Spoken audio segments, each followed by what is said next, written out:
Good morning. Today is February 26th. We're here to conduct the business of the state's California Architects Board, and I'm going to ask Secretary Brash to take roll. She's not. I'll do it if you want. Oh, I just thought I saw it. She was. I'll put the parking pass. I'm sorry. You got it, Robert? Please. Sure. Ron Jones. Present. Robert Pierman is present. Tian Fang. Present. Leonard Manukian. Here. Kashika McKinney, welcome. Thank you. Present. Amanda Steinmeier. Present. Fuad Suisse. Present. So Sonny's not here yet, and Victoria's out. So we have a quorum. Thank you. So officially we'll call the meeting to order at 10:06 a.m. Just some simple president remarks. First, I want to thank Pamela Brass as LACC chair for her attendance. I'd like to recognize our newest board member, and Kashika McKinney, who is her first attendance, so welcome to the board. I would also like to recognize, and we'll have a presentation from the NCARB leadership in the next few agenda items.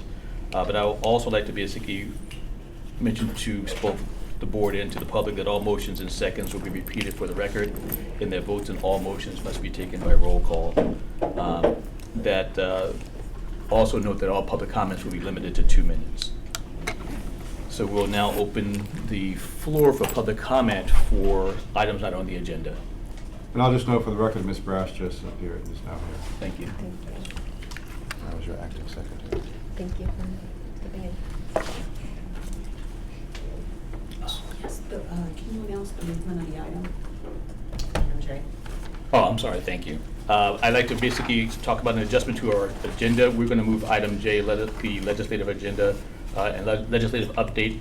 That will follow item F, which is a presentation on the architectural program from the College of the Desert. And so item J will now follow item F for the record. So who serves as a moderator in this case, Laura? Me? Yeah, because we don't have any public comment online, so it's just. But from the audience, either if there's no public comment, we'll move the agenda. So we'll move to agenda item D as David. We'll basically approve the minutes of our meeting of November 6th. So the chair will entertain a motion. I'd move approval. I second. Been moved by Vice President Perlman and second by Secretary Brass. Call for the vote, please. Oh, any public comment? Any public comment? Seeing none, call for the vote, please. Ron Jones, Yes. Robert Pierman, Yes. Victoria Brash, yes. Tian Fang, Aye. Leonard Manukian, Aye. Kashika McKinney, Yes. Amanda Steinmeier, Yes. Fuad Suisse, Yes. Sonny Ward. Motion carries. So now we'll basically have an update from the Department of Consumer Affairs. I'm going to ask Laura to basically read out their report. Thank you. DCA couldn't be here today, so I am going to read the written report. I will try not to speak too fast, but if you have any questions. On behalf of the DCA executive team, I'm excited to share that Chief Deputy Director Christine Lawley has been named the Acting Director of the Department of Consumer Affairs. She enters this role following the retirement of DCA Director Kimberly Kirkmeyer.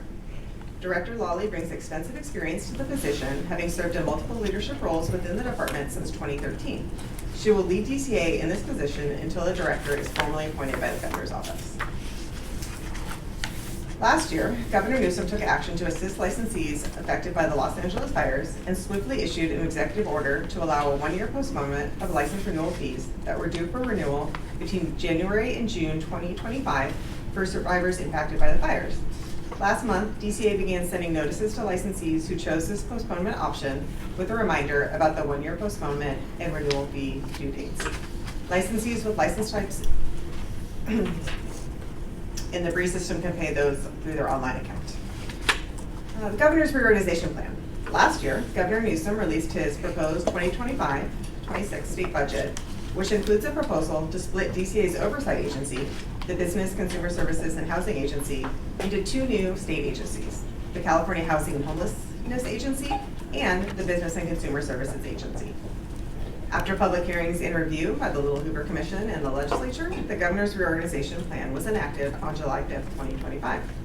The new Business and Consumer Services Agency will be responsible for consumer affairs, licensing and enforcement, and the Department of Consumer Affairs, which will be among the 8 departments in this new agency. The 2 new agencies will officially become operative on July 1, 2026. DCA continues to participate in multiple agency work groups on the logistics required to transition to the new agency, and will continue to keep board and bureau leadership apprised throughout the months ahead. Travel reminders. To best serve the public, it is incumbent upon all of us to ensure that we're being fiscally prudent in our decisions, especially when traveling for board business. DCA would like to remind members and staff to evaluate if a rental car is always necessary versus ride-sharing services. Carpooling is also highly encouraged when renting vehicles. We know there may be new travel costs board members are experiencing as well, such as baggage charges, so please keep receipts to ensure that you can be reimbursed. Form 700, Statement of Economic Interest. As a reminder, Form 700 interest must be filed within 30 days of assuming or leaving your appointment and annually by April 1st. This year's annual filing period covers the prior calendar year, January 1, 2025 through December 31st, 2025. The deadline for filing is Wednesday, April 1st, 2026. To ensure compliance, DCA requests that Form 700 filers complete the e-filing by Friday, March 20th, 2026. They will send many reminders. DCA board members must file their Form 700s through the FPPC's online portal. Paper filings will not be accepted. You should have received an email from the FPPC with instructions on how to file your annual Form 700. If you have any questions, please contact Board and Bureau Relations or Member Relations at dca.ca.gov. Training updates. Unconscious bias training. DCA's training unit has developed unconscious bias training specifically for board members. This training will be added to members' LMS accounts and incorporated into the onboarding process for all newly appointed board members. Board member orientation training dates. Board member orientation, or BMOD, is an all-day virtual training that DCA will offer on April 1st, June 24th, and October 21st. This training must be completed by board members within 1 year of appointment and reappointment to the board. Please register for the first available dates to be in compliance. Board members can register for BMOD using DCA's Learning Management System, or LMS. If you have any questions or need assistance accessing these trainings, please contact Board and Bureau Relations or Member Relations at dca.ca.gov. Thank you for all of your dedicated service to protect California's consumers. Thank you very much.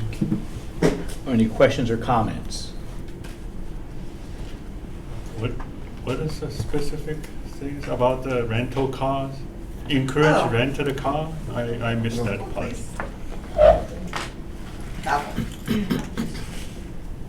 DCA would like to remind members and staff to evaluate if a rental car is always necessary versus using ride-sharing services. Okay. So, should you rent a car or get an Uber? A quick question for the training for that. Yeah. Onboarding, member orientation, you just do that once.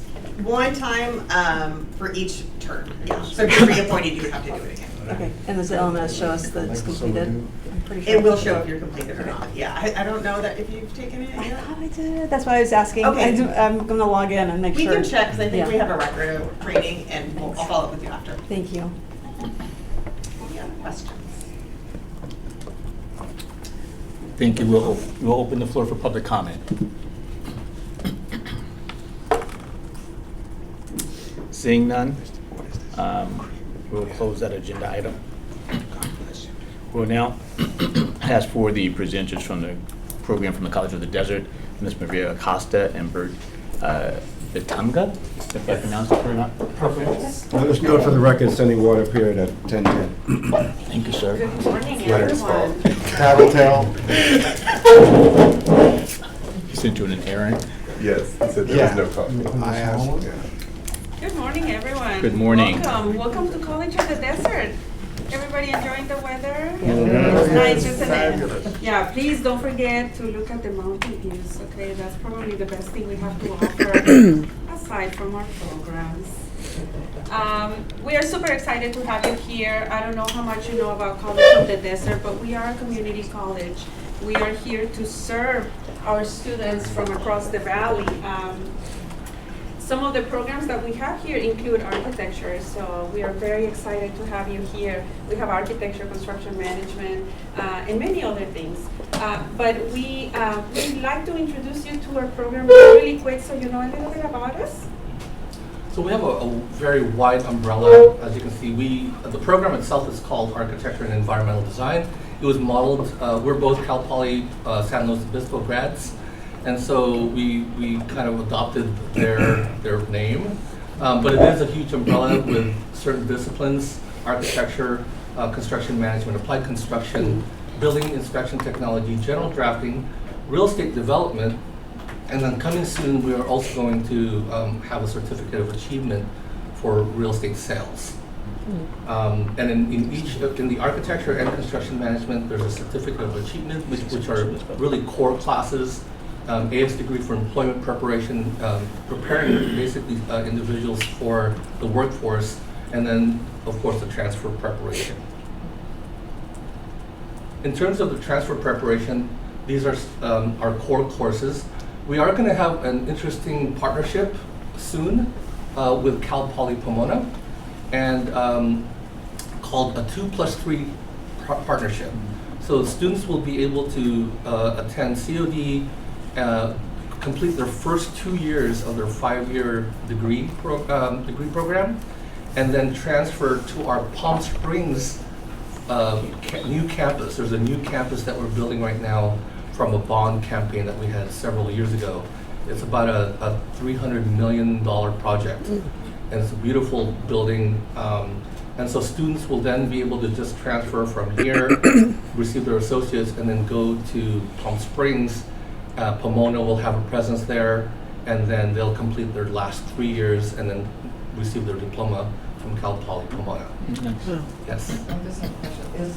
Is that new campus Cal Poly or? No, it is at College of the Desert. We are going to be launching our first baccalaureate program, which is in casino management, because the casino here is big. So yes, but they will have a presence there. They're going to be on the second floor, beautiful facility. There's a wood shop, there's a computer lab, and everything that students at the university would have. And then these courses from the 100 to the 250, they're literally like their course outline of record. It's gone through the chancellor's office, everything. So we're offering these courses now. They're literally the same exact names at Cal Poly, so that it's a seamless transition. That's a question. At the end of that joint program, do they get both an associate degree and bachelor degree, and who's the issuing body for each? So they get an associate's degree for the first 2 years from College of the Desert. Okay. And then they get their transfer into Pomona, and they will get their bachelor's degree from Cal Poly Pomona. Yeah, this is actually the flow chart, the 2-year flow chart, so that you can see what the students are taking. It's basically those courses that you just saw that are colored. The one in kind of like a dark pink, those are the design sequences, 4 semesters of design, which is really the 2 years. We also have an architecture club, so it's called Kodak, College of the Desert Architecture Club, and these are some of the members.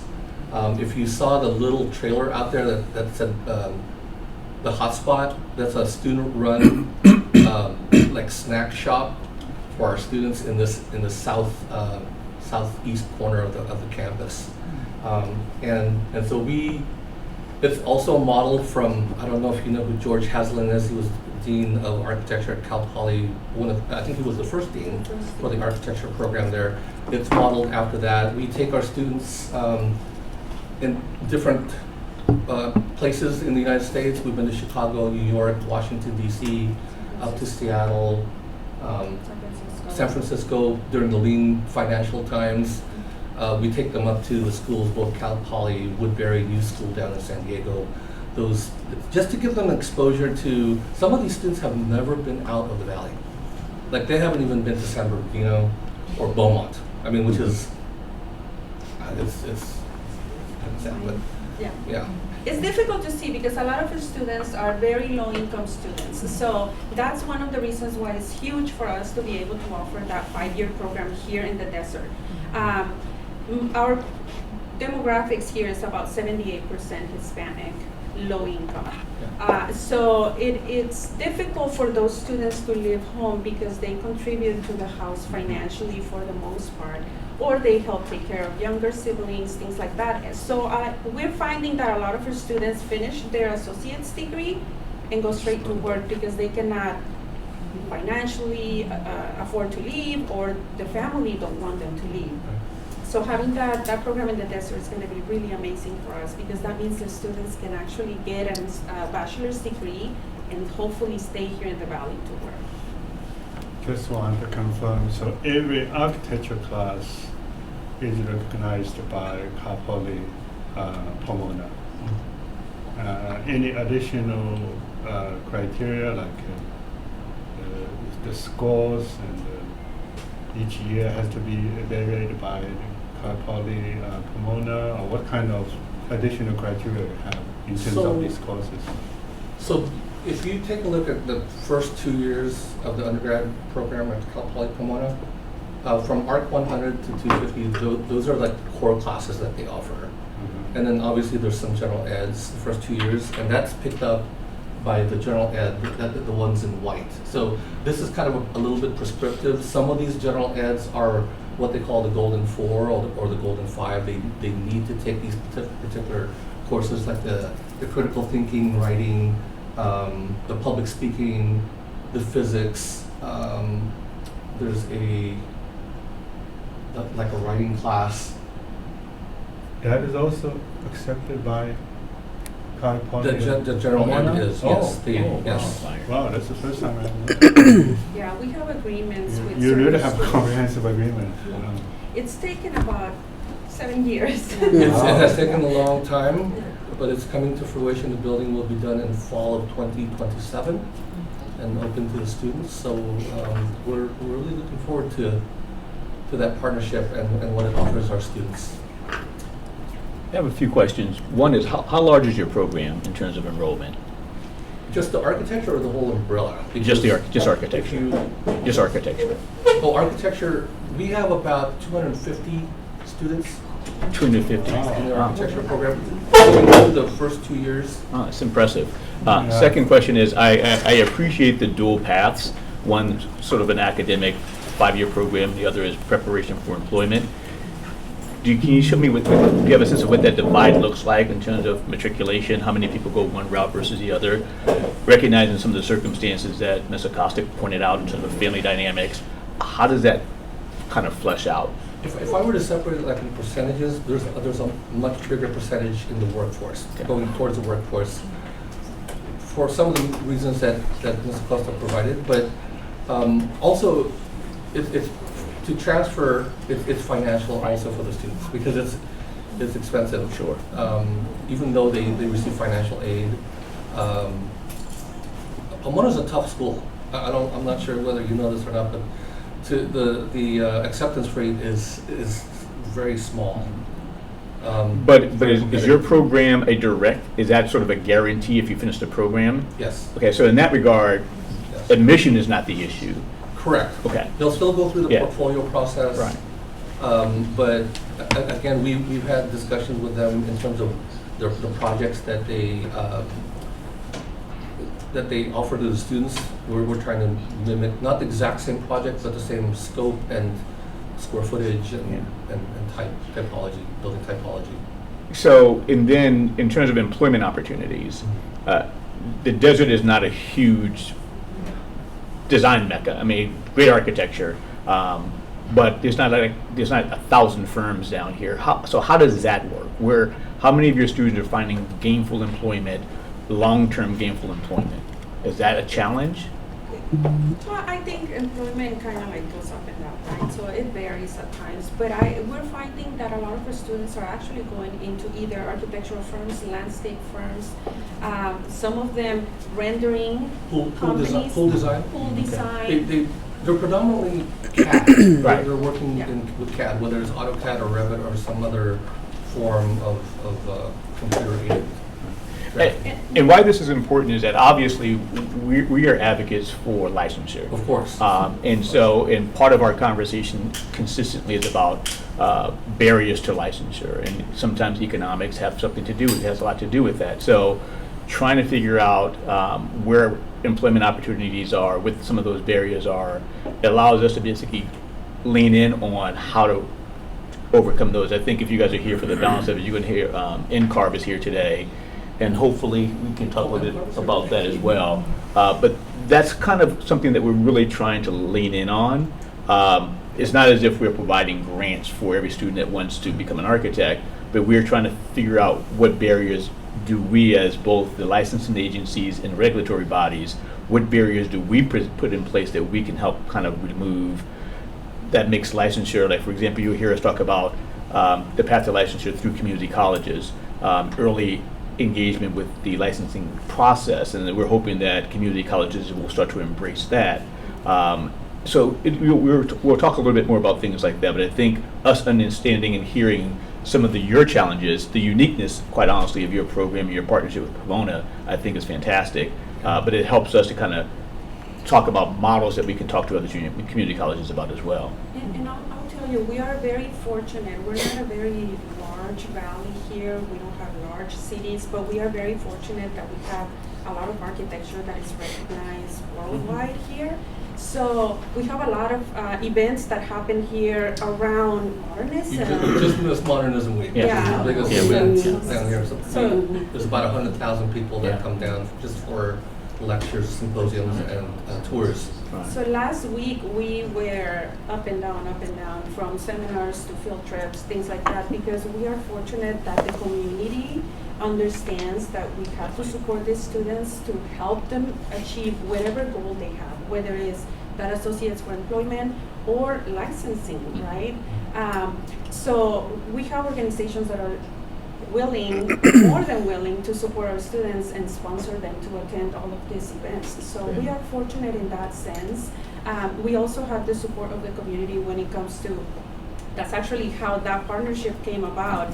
It was an idea from the community, and they got us all into one room and said, work it out, figure it out, we want this. So in that sense, we feel very, very blessed because we can offer that to our students. But you are right, we want students to get licensed, right? Yeah. Yeah, that partnership was a brainchild of an organization called Palm Springs Architectural Alliance, which we were both part of, and we were just having a conversation, the very first meeting, and the dean of Cal Poly just happened to be there, and I was like, well, you know, I've always had a dream of like having a partnership with Pomona, and then she kind of raised her hand and she said, you know, I've had the same dream. So it was just kind of a very serendipitous a meeting. And then also, it's interesting, when we were having discussions with Cal Poly, we were looking at the cohorts because they were really concerned about, will we be able to fill the classes in Palm Springs? And I was like, I can almost guarantee you, I mean, we've seen a spike in our enrollments because of that partnership. The word's starting to get out. And there's cohorts from Cal Poly, so the students that weren't able to be accepted because of facilities, limitations in the facilities. And then we have, of course, our cohort, so they're getting it from both sides. And then there was one cohort that they didn't anticipate. We have a huge cohort of students that graduated that could transfer. So they've either done employment or in this field or other fields, but they've been contacting us. We're looking forward to it because we want to continue to finish our baccalaureate and then try to attain our licensure. Nice. So we're looking forward to the partnership. Thank you. So, but thank you very much for this opportunity. We don't want to take up too much of your time, but That's if there's okay. any questions, last minute questions? Any other questions, comments? We also want to invite you, we have a tiny house that's that right. we designed as a competition here. Students. First year, first semester students had this competition, and a team of 2 members won, so we built it. The students actually built it in it's a combination class. Concurrent enrollment. format, Yeah. high school students and college students. Nice. And I'll tell you, high school students are mostly continuation high school students. So we're trying to provide paths for those students that may think that they don't have a path, or maybe they haven't found it yet. So they go into those classes, they learn in theory how to frame, and then they go out in the yard and they actually frame a project. And they can see the final product and take some ownership and pride on it. So we've seen a lot of those students decide, I actually want to work in construction, or maybe electricity is my thing, or I want to go and take some architecture classes, some construction classes. Some students are already here working on their degrees, so Sean Way, yeah. it's pretty incredible. So I love for you guys, if you guys want to visit it, we have it here on campus whenever you take It's a about bite. 50 yards away from here. So we have it on our agenda to take a look at it, so yeah, Perfect. that's perfect, yeah. We'll take a break. Yeah, we'll take a break and we'll come out, yeah, so- we have it. Yes, sir, we've talked about it. Okay. Perfect. Do you want to, No, we can keep going, and, Okay. but I do want to make sure, are you guys done with your presentation? Yes. And then we'll open for public comment, if there's no other questions? I just have one. Yeah, please. One question. What are the economics like when you go from the first 2 years to the third 2 years? Are the last 3 years similar in tuition cost as the first 2 years, or is there a huge jump? Huge jump. Huge jump. Yeah. So- So it then goes to Cal Poly type numbers for that portion of the last 3 years. We're $46 per unit, Wow. Yes. which is very affordable. And then we have the Edge Pledge program. We this community, there's a lot of there's a poverty line, but there's also a very affluent community here in Indian Wells. We have an amazing foundation, a very strong foundation, and so they've been able to subsidize the cost to go to the 2 years. So they started with high school graduates first, but now in the fall, it's going to be anybody. Mm. So they're going to be able to so basically it's a free 2-year education. So, a little bit about the Edge Pledge, is that, you said two terms, Edge Pledge, and then you also referenced a foundation, are they one and the same? Edge is a kind of like a bridge program in the summer from high school to college. Yeah. And then Pledge is the subsidy of the cost of college, going to college. And that pledge is coming from, It's being subsidized by the foundation. that is a foundation, and what's the name of the foundation? It's the College of the Desert Foundation. Okay, got it.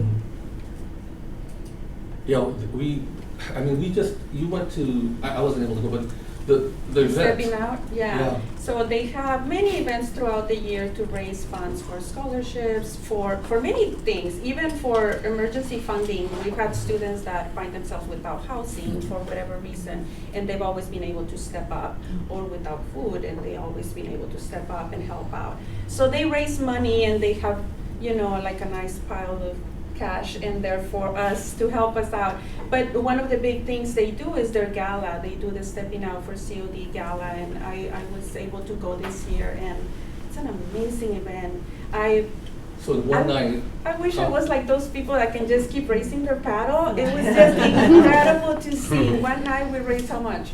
I don't know, 600,000. Mm. 600,000 in one night. And one of our students, Ms. Acosta has a project in her first year class where they design a birdhouse.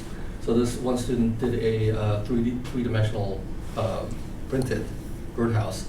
And so the foundation takes tours of our facilities, and one of the docents saw it, or one of the foundation people saw it, and so they said, can you have the student replicate that, or can we use this to auction?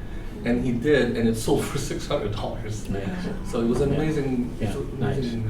things that they do, the foundation. Nice. And then we also have an auxiliary foundation, which puts together a street fair during the weekend, Saturdays and Sundays. Is that the one that's along, oh no, I'm thinking the, You're thinking of Palm Palm Springs? Springs? yeah, no, the one just here on, Oh, yes, that's the one here. oh, that's run Monterey. through the College of the Desert? Mhm. I didn't know That's that. the auxiliary foundation. Oh. So It's around we have that one too, so that they. And that's pretty whatever- large. Pardon? Yeah, It that's is. pretty large. It's gotten really Yeah. big. Except in the Interesting. summer. Yeah. Yeah. Yeah. Summers are tough here. But at least we have the shade, solar. Okay, awesome. Thank you. Any other questions from the public, please? Thank you very much Thank for your you again. presentation. Thank you.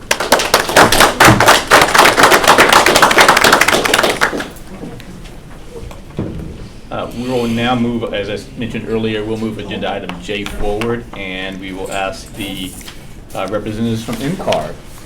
The floor is yours, wherever you might be. Are we doing Jay? That my job? Oh, I'm sorry, Jay, I'm sorry. No, sorry. Sorry, Mike, so sorry. I'm so excited about you coming forward. Not yet, I'm sorry. We want landscape, I mean, interiors. Agenda item J. Which includes. Yes, take Yes, that yes, yes. If we can pause for 1 moment, we'll move this table. I'm sorry. Put us on break? Yeah. Yeah, put us on split screen. You don't have to see us. Yeah.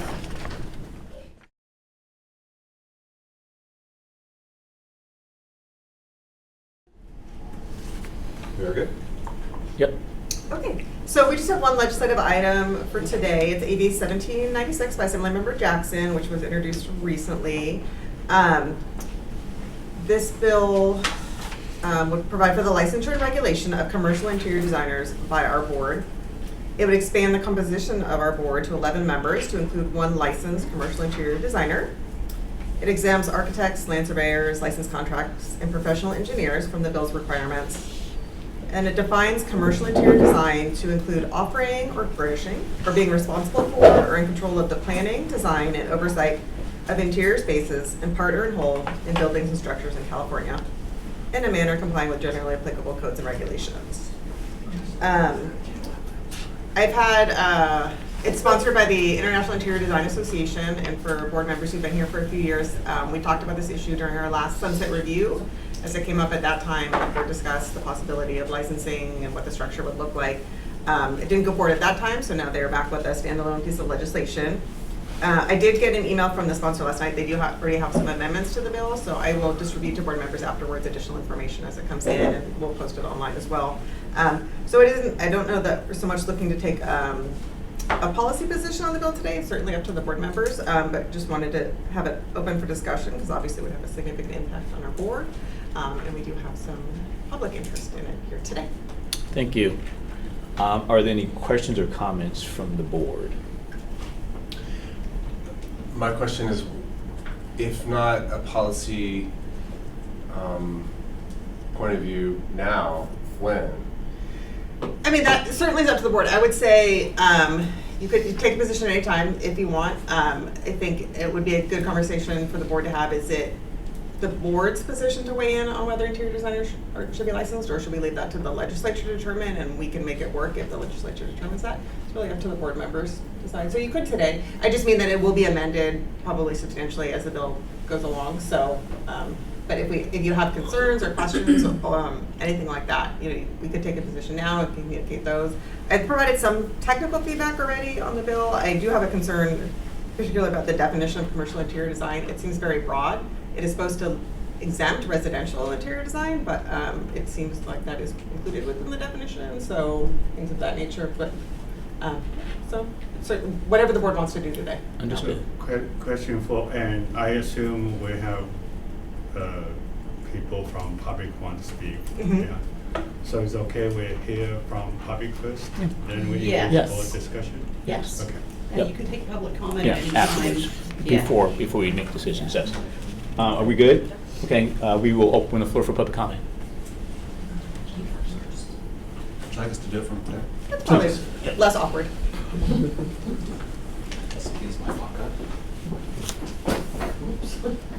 It's got the long I'll word. just step, take the bar seat, that'd be great. Thanks, sir.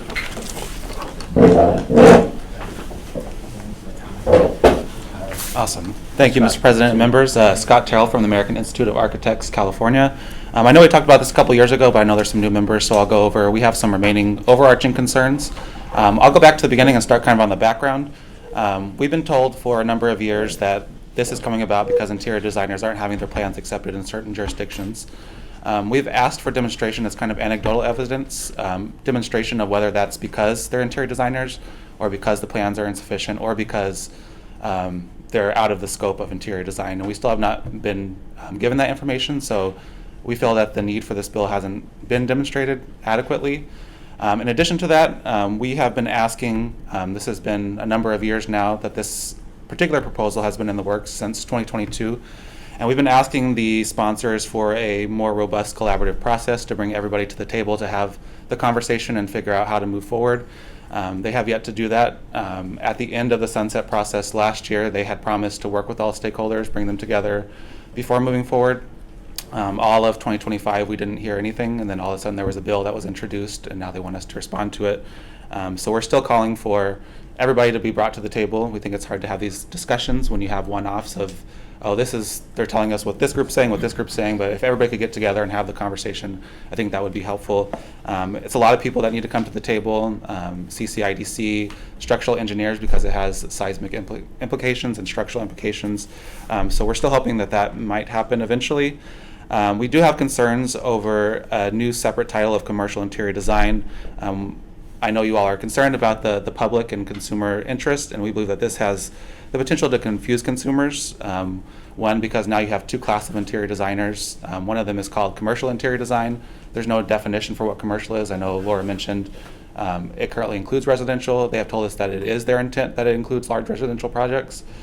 So I'm not sure how that will be sorted out. And I know there's going to be some amendments that are passed around. I think that the proposal is to change it to professional interior designer, which we think is also confusing, because now you're saying there's a group of interior designers that are not professional. We think that the bill on its face is flawed in the approach that they're taking for those reasons. And then beyond that, once you start getting into the particulars, we believe that any further clarification to the definition of permitting privileges for non-structural and non-seismic elements should be accompanied by appropriate liability, insurance, and education standards. And we believe that that's a conversation that needs to happen. It's going to be a complex conversation. And also, as we know, California is a unique state with unique building codes that address earthquake resistance requirements for interiors and exteriors of buildings in its own way. And so it's important that any proposal takes that into account, and that's not just copied and pasted from another state, because we do have very particular considerations here. And beyond that, there is kind of a big missing piece. Every time we have this conversation, it comes down to the argument of where the line is between the practice of interior design and architecture. And it's been very hard to get people to agree on that. I think one advancement we're still waiting on is the I-Corps report. I-Corps has been meeting for a number of years discussing this issue of practice overlap, and they're set to release a report any day now on practice overlap on this issue in particular. We're waiting on that, and I think that is going to be another big piece that we need to start having the conversation. And even when that comes out, it's going to take time to analyze that and look through all the implications and have those conversations. And I just don't think that there's time for that in the second year of a 2-year session. That's essentially our main concerns with the bill as of now. I'm sure once we get past the flaws of the bill in general, it'll be a very in-depth conversation about where the line of practice is. But for now, those are our concerns. Thank you. Thank you.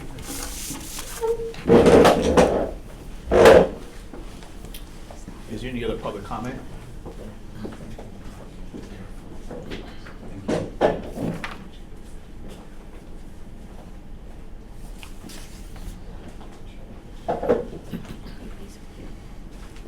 Please. You can take the far chair. Sure. Thank you. President and honorable board members, my name is Rose Wiebe. I am the Executive Officer of the California Council for Interior Design Certification, and I'm speaking on behalf of the CCIDC and certified interior designers across the state of California. In your own Business and Professions Code, section 5510.15, it makes it clear that public protection is your board's highest priority and must be paramount over all other interests. We totally agree with this. But public protection must be grounded in demonstrated risk. For more than 35 years, certified interior designers in the state have stamped and submitted complex commercial interior plans under the current Title Act, in compliance with the building code, in coordination with architects, engineers, and building officials. During that time, there has been no documented threat to public health, safety, or welfare. There is no demonstrated harm to correct, yet AB 1796 would replace the existing Title Act and sunset CCIDC, It would also make it a misdemeanor for interior designers to perform commercial work that they have safely delivered for decades unless they obtain a new state license, one that carries a more restrictive scope of practice. Similar legislation was advanced in 1999, 2008, and 2012. Each effort was defeated, and this board consistently opposed those measures. We ask that you do so again. Establishing a new licensing structure carries considerable administrative and examination costs. With a limited pool of eligible practitioners, those costs would fall on fewer professionals, increasing financial pressure on small, independent, women, and minority-owned firms without a corresponding improvement in public safety. AB 1796 does not enhance public protection. It creates new barriers, increased costs, and introduces uncertainty by layering a new licensing structure over work that has already been regulated and performed safely for decades. It will fragment and weaken a long-established profession that has served California's commercial built environment for generations. No other built environment-related profession is divided in this manner. AB 1796 increases regulation without increasing public protection. We respectfully urge the board to consider the practical impact of this bill and oppose AB 1796. Thank you. Thank you. I have a question. Yes, please. Presumably, they see the same things that the proponents of the bill see the same things as you do. Why do you think they're for proposing it then? I wouldn't want to speculate this. That they state that the reason is because they want to be able to submit plans for review. We have a stamp, and we've been doing that for years. There are times when there's building officials that have said they wouldn't accept plans without an architect. We have a whole process in place. It's called the plan check denial process. They come to us. We go and we work with CalBO, we work with the building officials, and we speak to them about why is it, and then we find out, oh, they were working outside of their scope, or maybe the building person behind the desk needed a little bit more education about what they are and are not allowed to do with their stamp. So there's a lot of different reasons. In the last 4 years since our last sunset review process, which we're in the process of now, there have been 16 such cases reported to us, and out of that 16, 2 of them have not yet been resolved, but the other 14 have been positively resolved where their plans have been accepted. So the numbers aren't there. There's been no reported public risk, safety. So having something that we already have legislation. It's been working for 35 years. We change and adapt and grow as need be. We have a commercial designation now, which that was at the behest of the people that do commercial work. But again, bifurcating a system, it doesn't make sense. Does the Legislative Sponsors Office reach out to you and others to No. try and get word? No, together? we've never been contacted. We did receive a strange email one time in response to something that we had, when we spoke here the last time. That's the only time they've ever reached out to us, and we are the entity that administers the Title Act for the state. So sitting down and having a conversation with the stakeholders we feel is the most important. Thank you.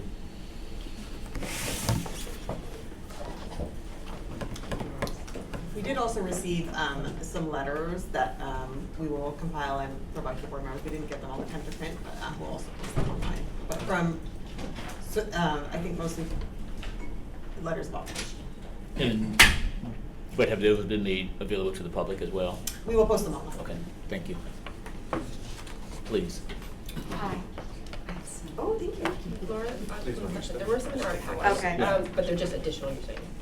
Oh, there are some in the There packet? were Yes, two. I'm sorry, I think there might be. Okay. Hi, thank you all. I'm Catherine Hampton. I am a certified interior designer commercial, and I can tell you that I have personally pulled permits in downtown Los Angeles for high-rise tenant improvement projects, so the stamp does work. So on behalf of the Board of Directors of the California Legislative Coalition for Interior Designers, we would like to ask you to join us in our opposition of AB 1796. The CLCID is the Coalition of Interior Designers for Interior Designers. Our unified mission is to protect every interior designer's right to practice in California while maintaining high standards of competency, accountability, and public safety. We represent interior designers across education routes, practice areas, and affiliations, and we serve as the collective voice of independent practitioners and small firms throughout the state. We wish to state clearly that CLCID supports strong professional standards and the protection of public health, safety, and welfare. Our concern with AB 1796 is not about accountability, it's about structure. Interior designers currently practice within the California Building Code. Plans are reviewed, life safety provisions are enforced. Architects and engineers retain their defined statutory responsibilities, and the regulatory and professional framework within which interior designers practice today is collaborative and functions effectively. AB 1796 does not arise from a documented failure in that framework. Instead, it redraws professional boundaries. The bill narrows the scope under which interior designers currently practice and shifts portions of long-standing interior design work to architects. At the same time, it requires interior designers to obtain a new state license simply to continue to practice interior design, albeit under a more restrictive model. This is not a modest adjustment, it's an unnecessary restructuring of a profession that is already operating safely within the existing system. The bill also divides interior designers into separate regulatory classes. No other built environment profession bifurcates itself in this manner. Architects are not divided into separate licensure tracks based on project type. Engineers are not separated into parallel systems based on market segment. Creating two tiers within interior design weakens the profession rather than strengthening public protection.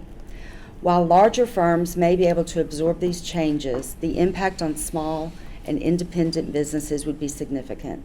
Interior design in California is composed largely of women-owned, minority-owned, and sole practitioner firms. These professionals depend on the ability to fully serve their clients within the existing framework, and also usually work on a variety of project types, unlike specialized larger firms. The narrowing of the scope and increasing barriers to practice without a demonstrated public safety gap limits opportunity, restricts competition, and ultimately increases costs to consumers. CLCID's position is grounded in proportional regulation. If public safety requires reform, reform is warranted. However, absent clear evidence of a systemic risk to public health, safety, or welfare, restructuring and bifurcating a profession does not enhance protection. It alters professional access and market participation without demonstrated necessity. For these reasons, the CLCID Board of Directors respectfully urges the California Architects Board to oppose AB 1796. Thank you. Thank you. Any other Any questions? questions or comments, please? Yeah, the first again is asked, has the Legislative Sponsors Office reached out to your coalition in connection with the bill and its amendments from time to time? No. Okay. And then can you explain your statement in your letter that the proposal may shift interior design work to architects? Explain that part to me. There may be a situation where, I know the earlier bill that they put through if there's an architect working on the project, then the interior designer would be under that architect and not as a separate consultant. So it absorbs interior design into architecture if there is an architecture component to the permitting documents. So it would negate basically our separate status, in my opinion. So you're talking about unintended consequences, Yes, basically. exactly. And I don't know if it's really been thought through. Sure. Thank you. Thank you. Yeah. Any other questions or comments? Yeah. Thank you. Okay, thank you. Are there any more public comments? Yes. It's just a question and a bit of confusion, okay? I'm always confused about all of these entities regarding interior designers, but anyway, we've been, at NCAR, we've been really, really exposed and learned from CIDQ, which is the national exam. So my question is, if you haven't, if you pass the test here in California, you're not necessarily, and if you don't take the CIDQ exam, then you cannot practice outside of California, is that correct? No, No. that's not true at all. They're only required in, I think, 3 states. The, NCIDQ is only required, there are other tests that you can take. I have taken the NCIDQ and I've been registered in Texas and licensed in Louisiana with the NCIDQ. And I have taken the California test for practice here because we have stricter. So if anything, the IDEX is more comprehensive and stricter than the CIDQ. Okay, so that's fine, because we have a very similar Yes. thing on the ARE, with the exam Right. for Yes. NCAR, right? So we take the exam, which is a national exam, Yeah. and then we take the California supplemental.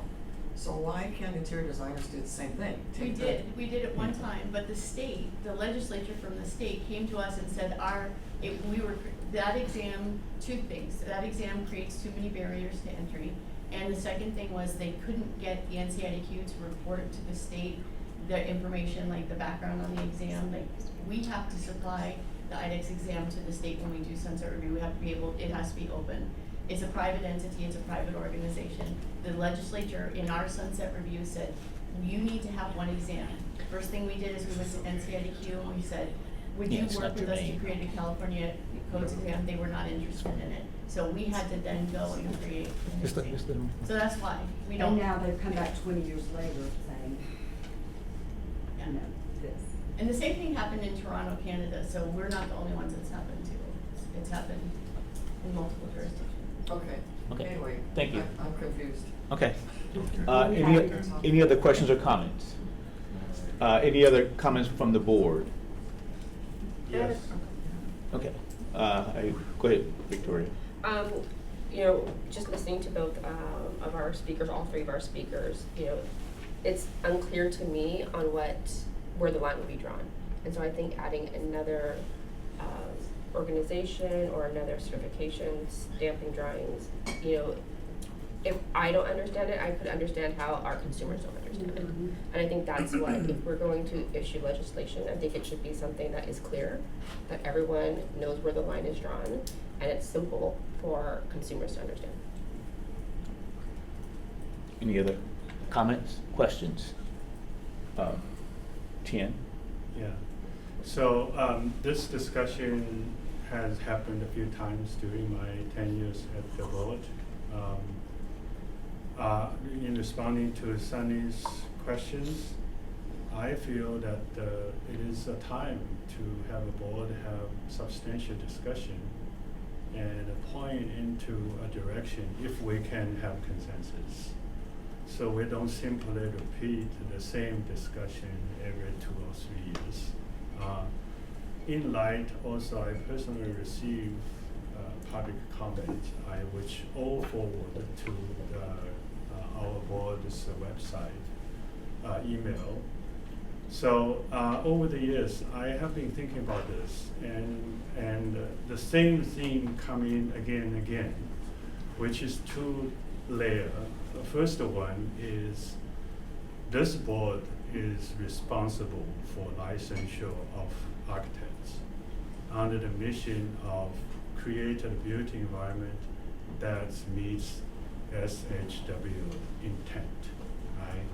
So anything we do, we are measured by that. So for the past few decades, when interior designers have more interest into this licensure process, at the same time, I have not seen evidence that architect has failed to protect public's well-being, safety, and health because the lacking of oversight or coordination with the work otherwise classified as interior design. Okay, we coordinate this every day, every minute in our project. And I have not seen one evidence that we failed to do so, and then public was suffered. So that's when I wanted the board to think about it. our role is how we shape our licensure process that meets that standard. I think we met this.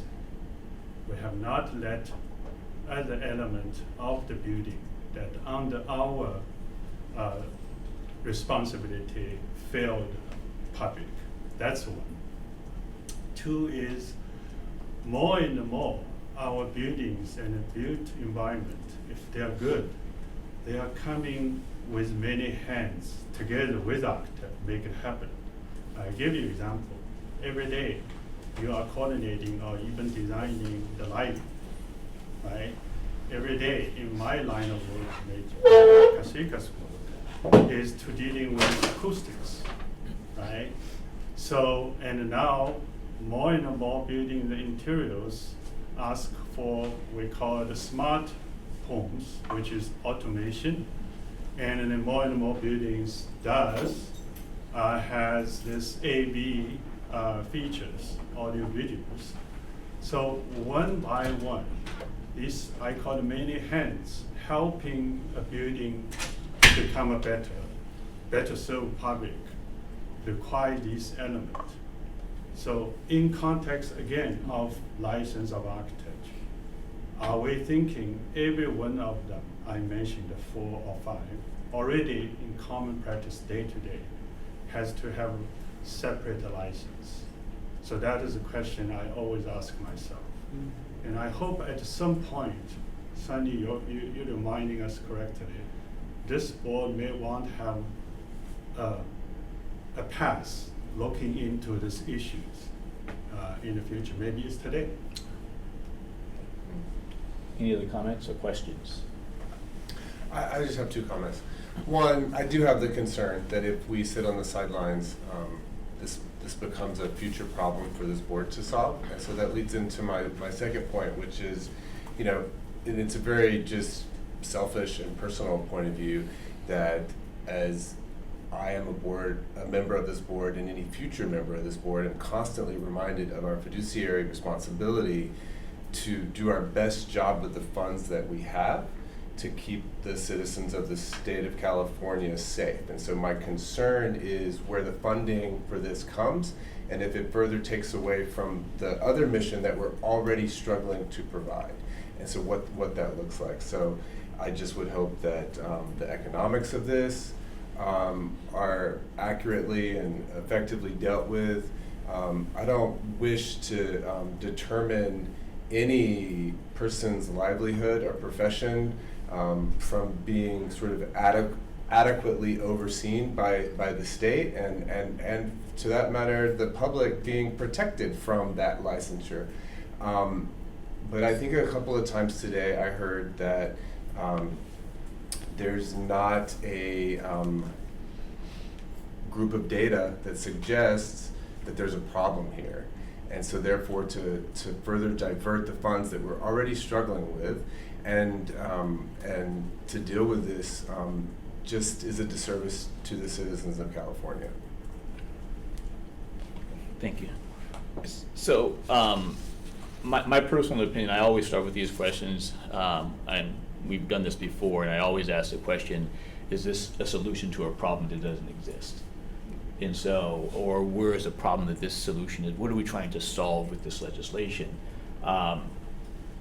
I agree. In my reading of the legislation, I basically interpreted it as a bifurcation of an industry without explanation. And so, for me, I'm challenged in a lot of ways. And I listen to the allied organizations that have issues with it as well. I agree that. Laura asked the question initially, is our responsibility to opine on legislation or to regulate legislation? And I think it's really a combination of both. This legislation was presented to us for a reason.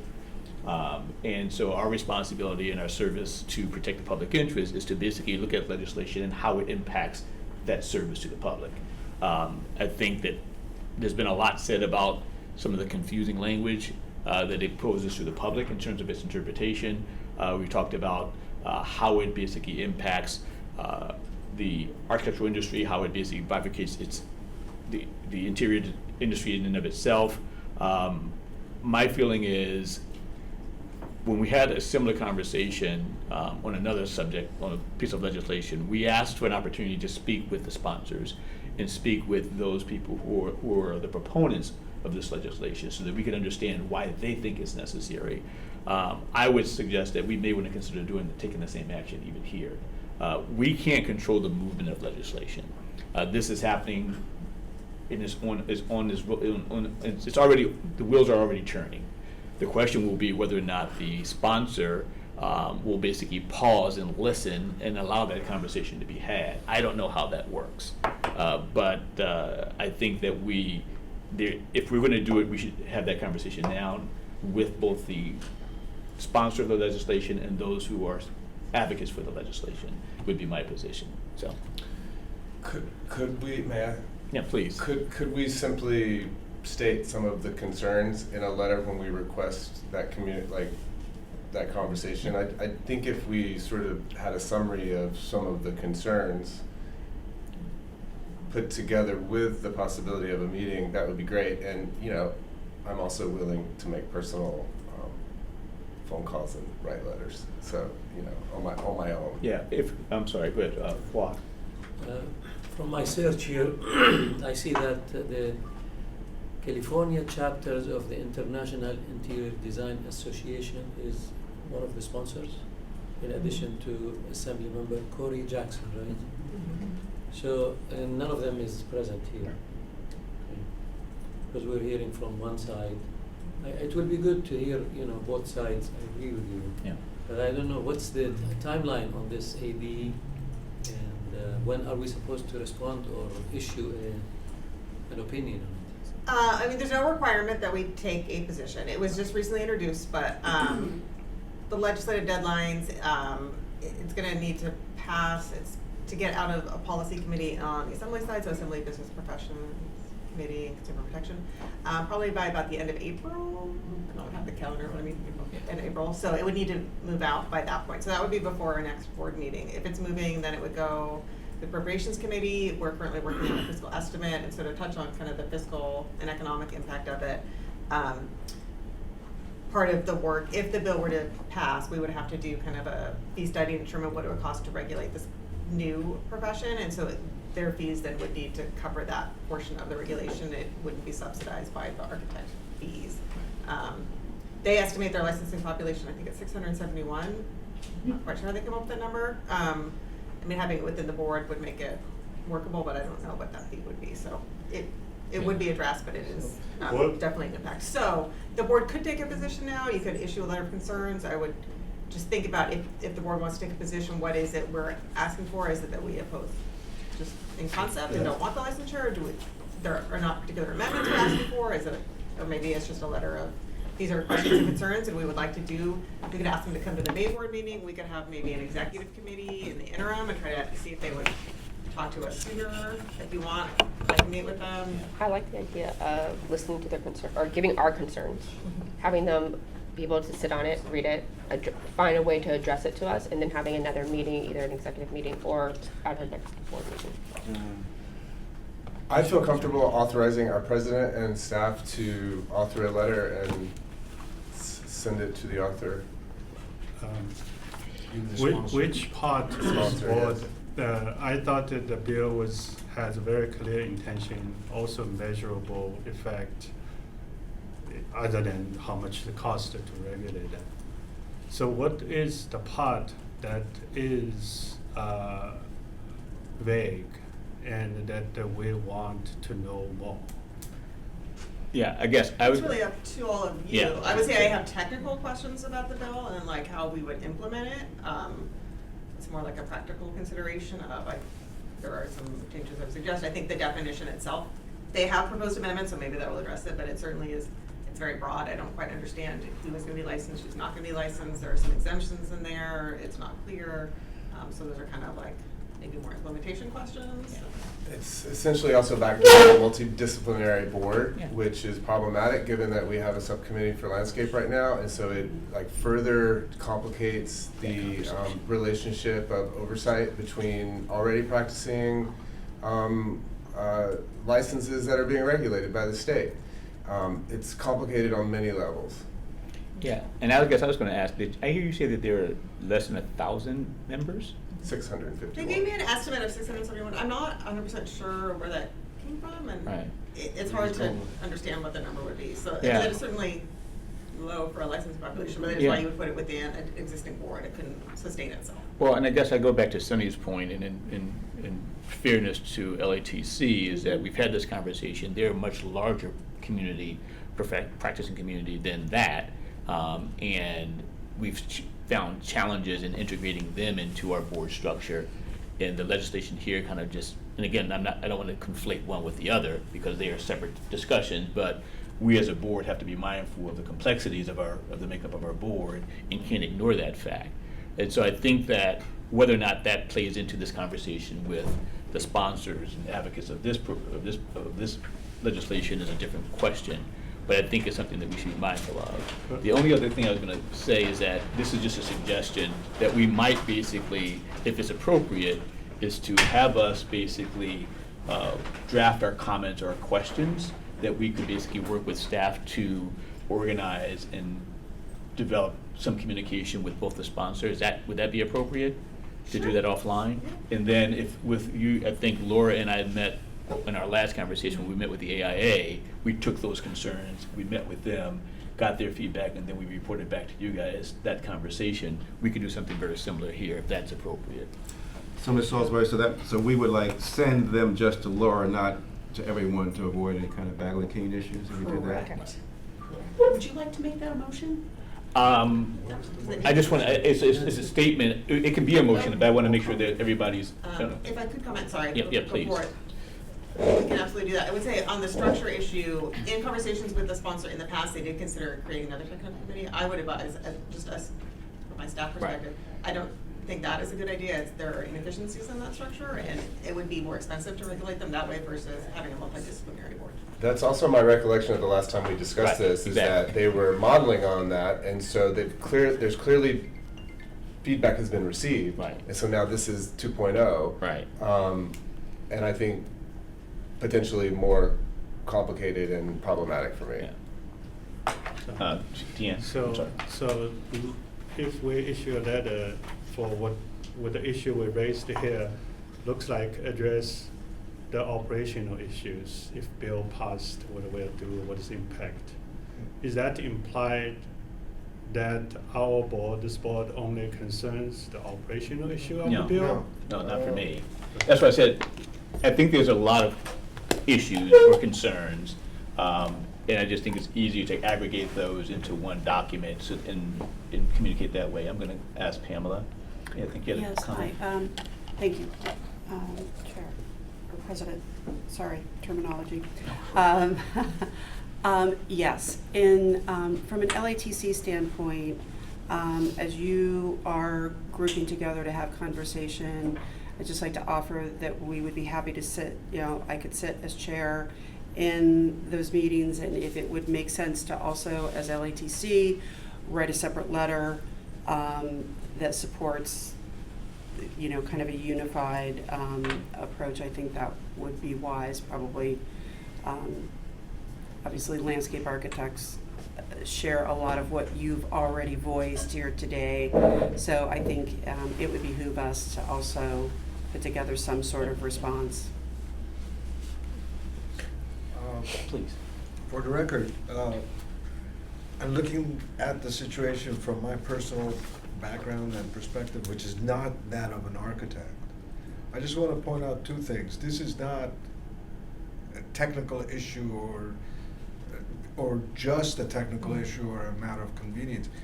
The reason I don't like what I'm seeing is twofold. Number one, it says solution in search of a problem. We are primarily and fundamentally a consumer protection body of the state of California. I have yet to see any indication that the consumer is being threatened or put in danger, or there's any issue relevant to that sphere of our activities, number one. Number two, it is clearly a entry barrier to a particular profession. Why it's necessary? Because there's a group that would benefit presumably from the implementation of this legislation, and some other people would, by definition, not. So, but as we understand it, the status quo is not harmful to the public. So creating this artificial entry barrier, to my mind, is not called for.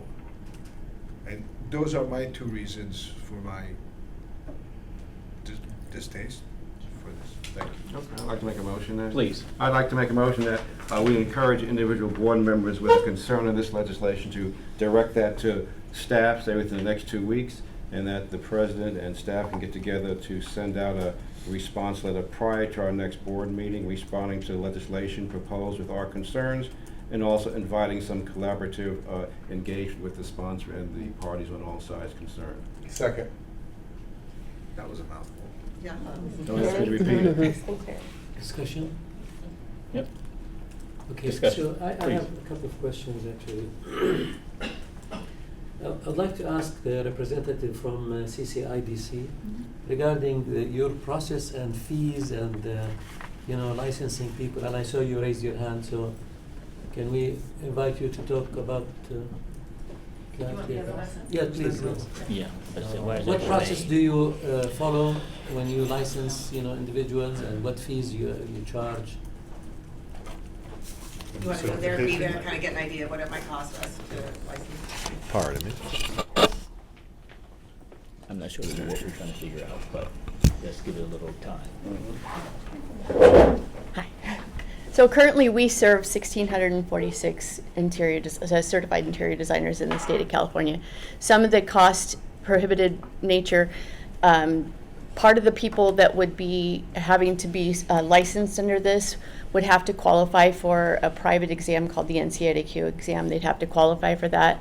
So that narrows that pool down. Number one, people who predominantly work in commercial, that narrows that number down, even though there's over 8,000 interior designers in the state of California currently. Some of them choose not to be certified. Some of them choose not to be a member of the IIDA or whatever organization. There's several organizations available. So I think where they're getting that number of 671 has partly to do with some of our people who have the commercial designation, but they don't have facts and figures and actual numbers and data of who actually would qualify for this under this structure. They are also not looking at the NCIDQ exam as a nationally recognized exam, but it doesn't test on California codes and regulations. They would need to create their own California supplemental exam, as the IDEX is proprietary to CCIDC and totally separate from what their entity would be. So the administration, we kind of worked some numbers out. If they were to be created similar to the Landscape Architects Committee, who has from what I understand, a $1.3 million annual budget. Now you've got to add on to that a California supplemental exam, the fees for that, and we know, that's hundreds of thousands of dollars.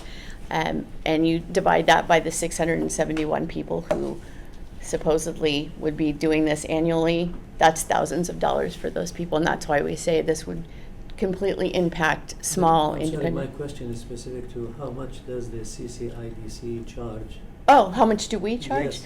Oh, our annual, we have several, but the base is $300 every 2 years. So, and we keep those fees low to make sure that we are serving the most amount of people that we can. And there's, again, And what's the annual budget, or your annual budget? About 300,000 is what we operate on, but we have 2 employees. The rest is an all volunteer board. We keep our fees low intentionally. Thank you. Okay, thank you. Any other questions? Thank you. So there's been a motion on the floor and properly second. Public comment. Yep, I'm just about to say that now. Is there public comment for the motion?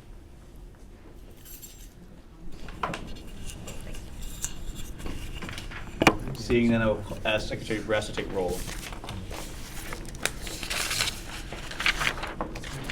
Ron Jones, Yes.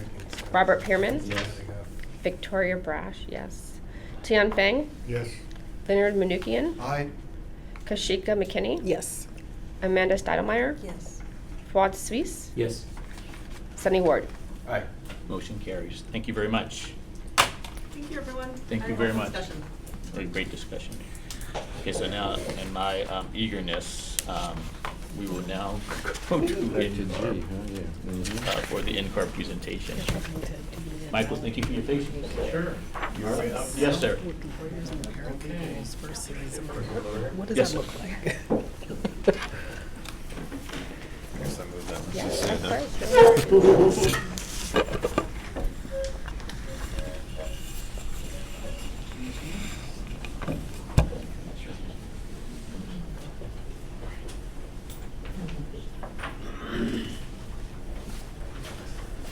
You can take that farther. Find your seat. Yes, sir. Thank you.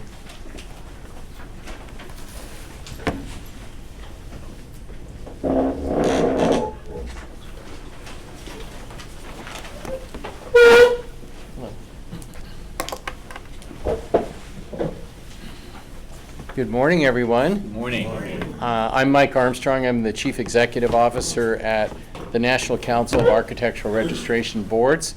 And with me today are two of our vice presidents at NCARB, Joshua Batkin, who's our Vice President for Council Relations. His team also liaisons with all of the jurisdictional licensing boards in terms of information management, and also manages an advocacy team that monitors relevant legislation and advocates for alignment with our models regarding model regulations and model statutes. And also they have the portfolio on international relations, which includes ongoing work regarding mutual recognition agreements with several other countries. And we anticipate, in addition to the refreshed agreement with Canada and the refreshed agreements with New Zealand and Australia and the United Kingdom, that we hope in a few months to reactivate our tri-national agreement with Mexico and Canada. And we plan to have a signing ceremony for our newest agreement with South Africa in April. And these agreements all mean that if you have the NCARB certificate, you have international mobility to licensure in those named countries, and vice versa. Licensees in those named countries can obtain an NCARB certificate, and we've determined that their licensure process is substantially equivalent to ours. And because this is part of the NCARB certificate, if a jurisdiction honors the NCARB certificate, then they honor the international agreement unless they opt out. And I think California's opted into everything, so we appreciate that. I also would offer that California is unique in that you have an equal balance of consumer or public members with architects on this board, which I personally admire very much as a non-architect. And I would say that we also are trying to involve public members more and more on our committees. We don't, other than Robert, we don't have a history of many public members from the California Board volunteering. We'd like to change that. You have a great pipeline. And we think every time we have a public member at the table, as you've seen even in the discussions today, you get other questions that maybe the architect perspective either doesn't see or isn't sensitive to, or maybe doesn't want those questions asked. And so we think it's really important to have that kind of diversity as we shape our policies. So we are in an open period right now for volunteers for our upcoming fiscal year, which starts July 1st and runs through next June. And public members can fit everywhere. The committees don't practice architecture. They help create policies and programs.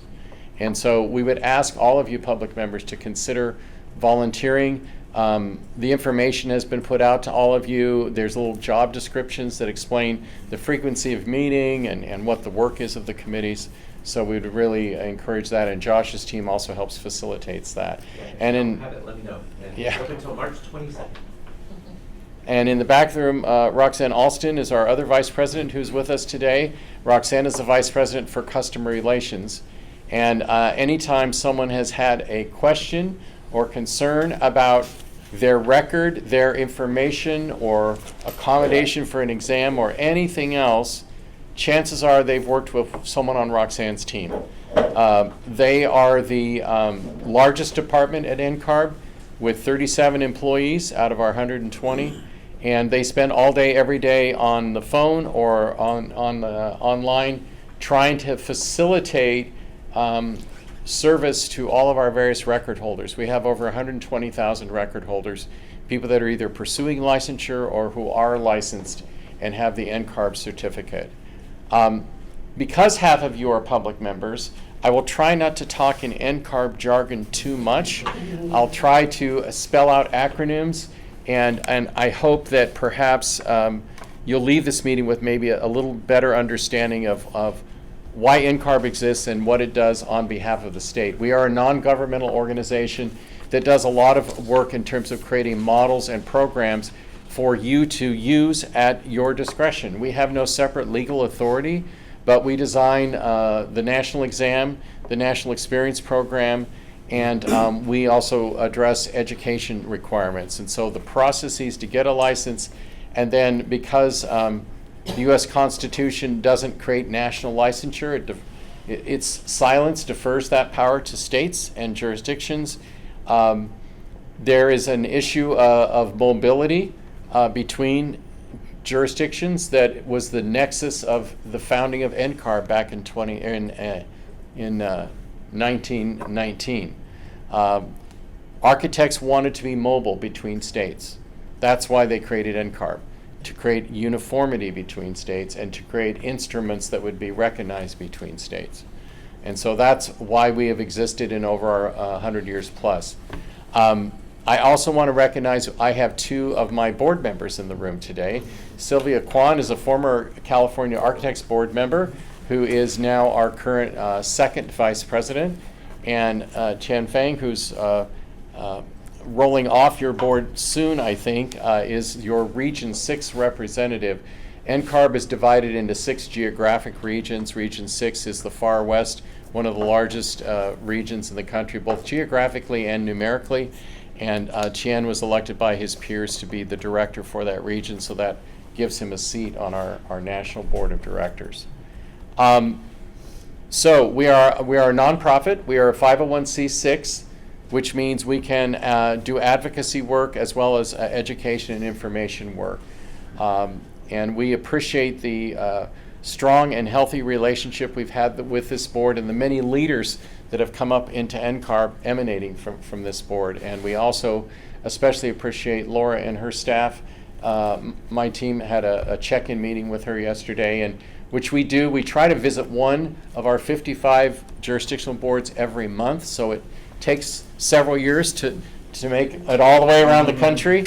And California, because of your size, we feel like we need to be in more frequent conversation, but COVID kind of threw a monkey wrench into our plans, so we're trying to get back on track with more frequent visits. And of course, my bias, I'm a native Californian, so any excuse to come back out here is fine with me.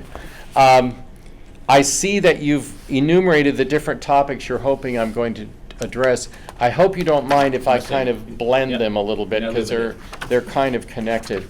Let me jump first to what's on the calendar in the next few months, if I can. So NCARB has 2 big conferences every year. The Regional Summit, which is in March, and that is sort of it does several things. It's a preview to what might be discussed at the annual business meeting. So we get to float draft resolutions, and our leaders get to go visit all the regions to do mini town halls on what are their concerns, what are their questions. But it's also a roll up your sleeves meeting that is intentionally not about NCARB. It's about your role as licensing board members. And so this year, the 6 regional chairs are very intent on making this conference all about how to become a more effective regulator. That's really the theme of this conference. So it's sort of a in-house training, if you will. NCARB is in the financial position where we can afford to fully underwrite travel and lodging and registration for this conference for 3 of your members, plus a public member, plus if legal counsel wants to go. and board executives. And we try to make sure that everybody finds a friend and that you're caucusing effectively and that we help you network and meet each other. We then, our other big conference, and we think our most important conference, is our annual business meeting, which happens at the end of June. So the regional summit this year is in Oklahoma City, and the annual meeting will be in Minneapolis. We change the venue every year.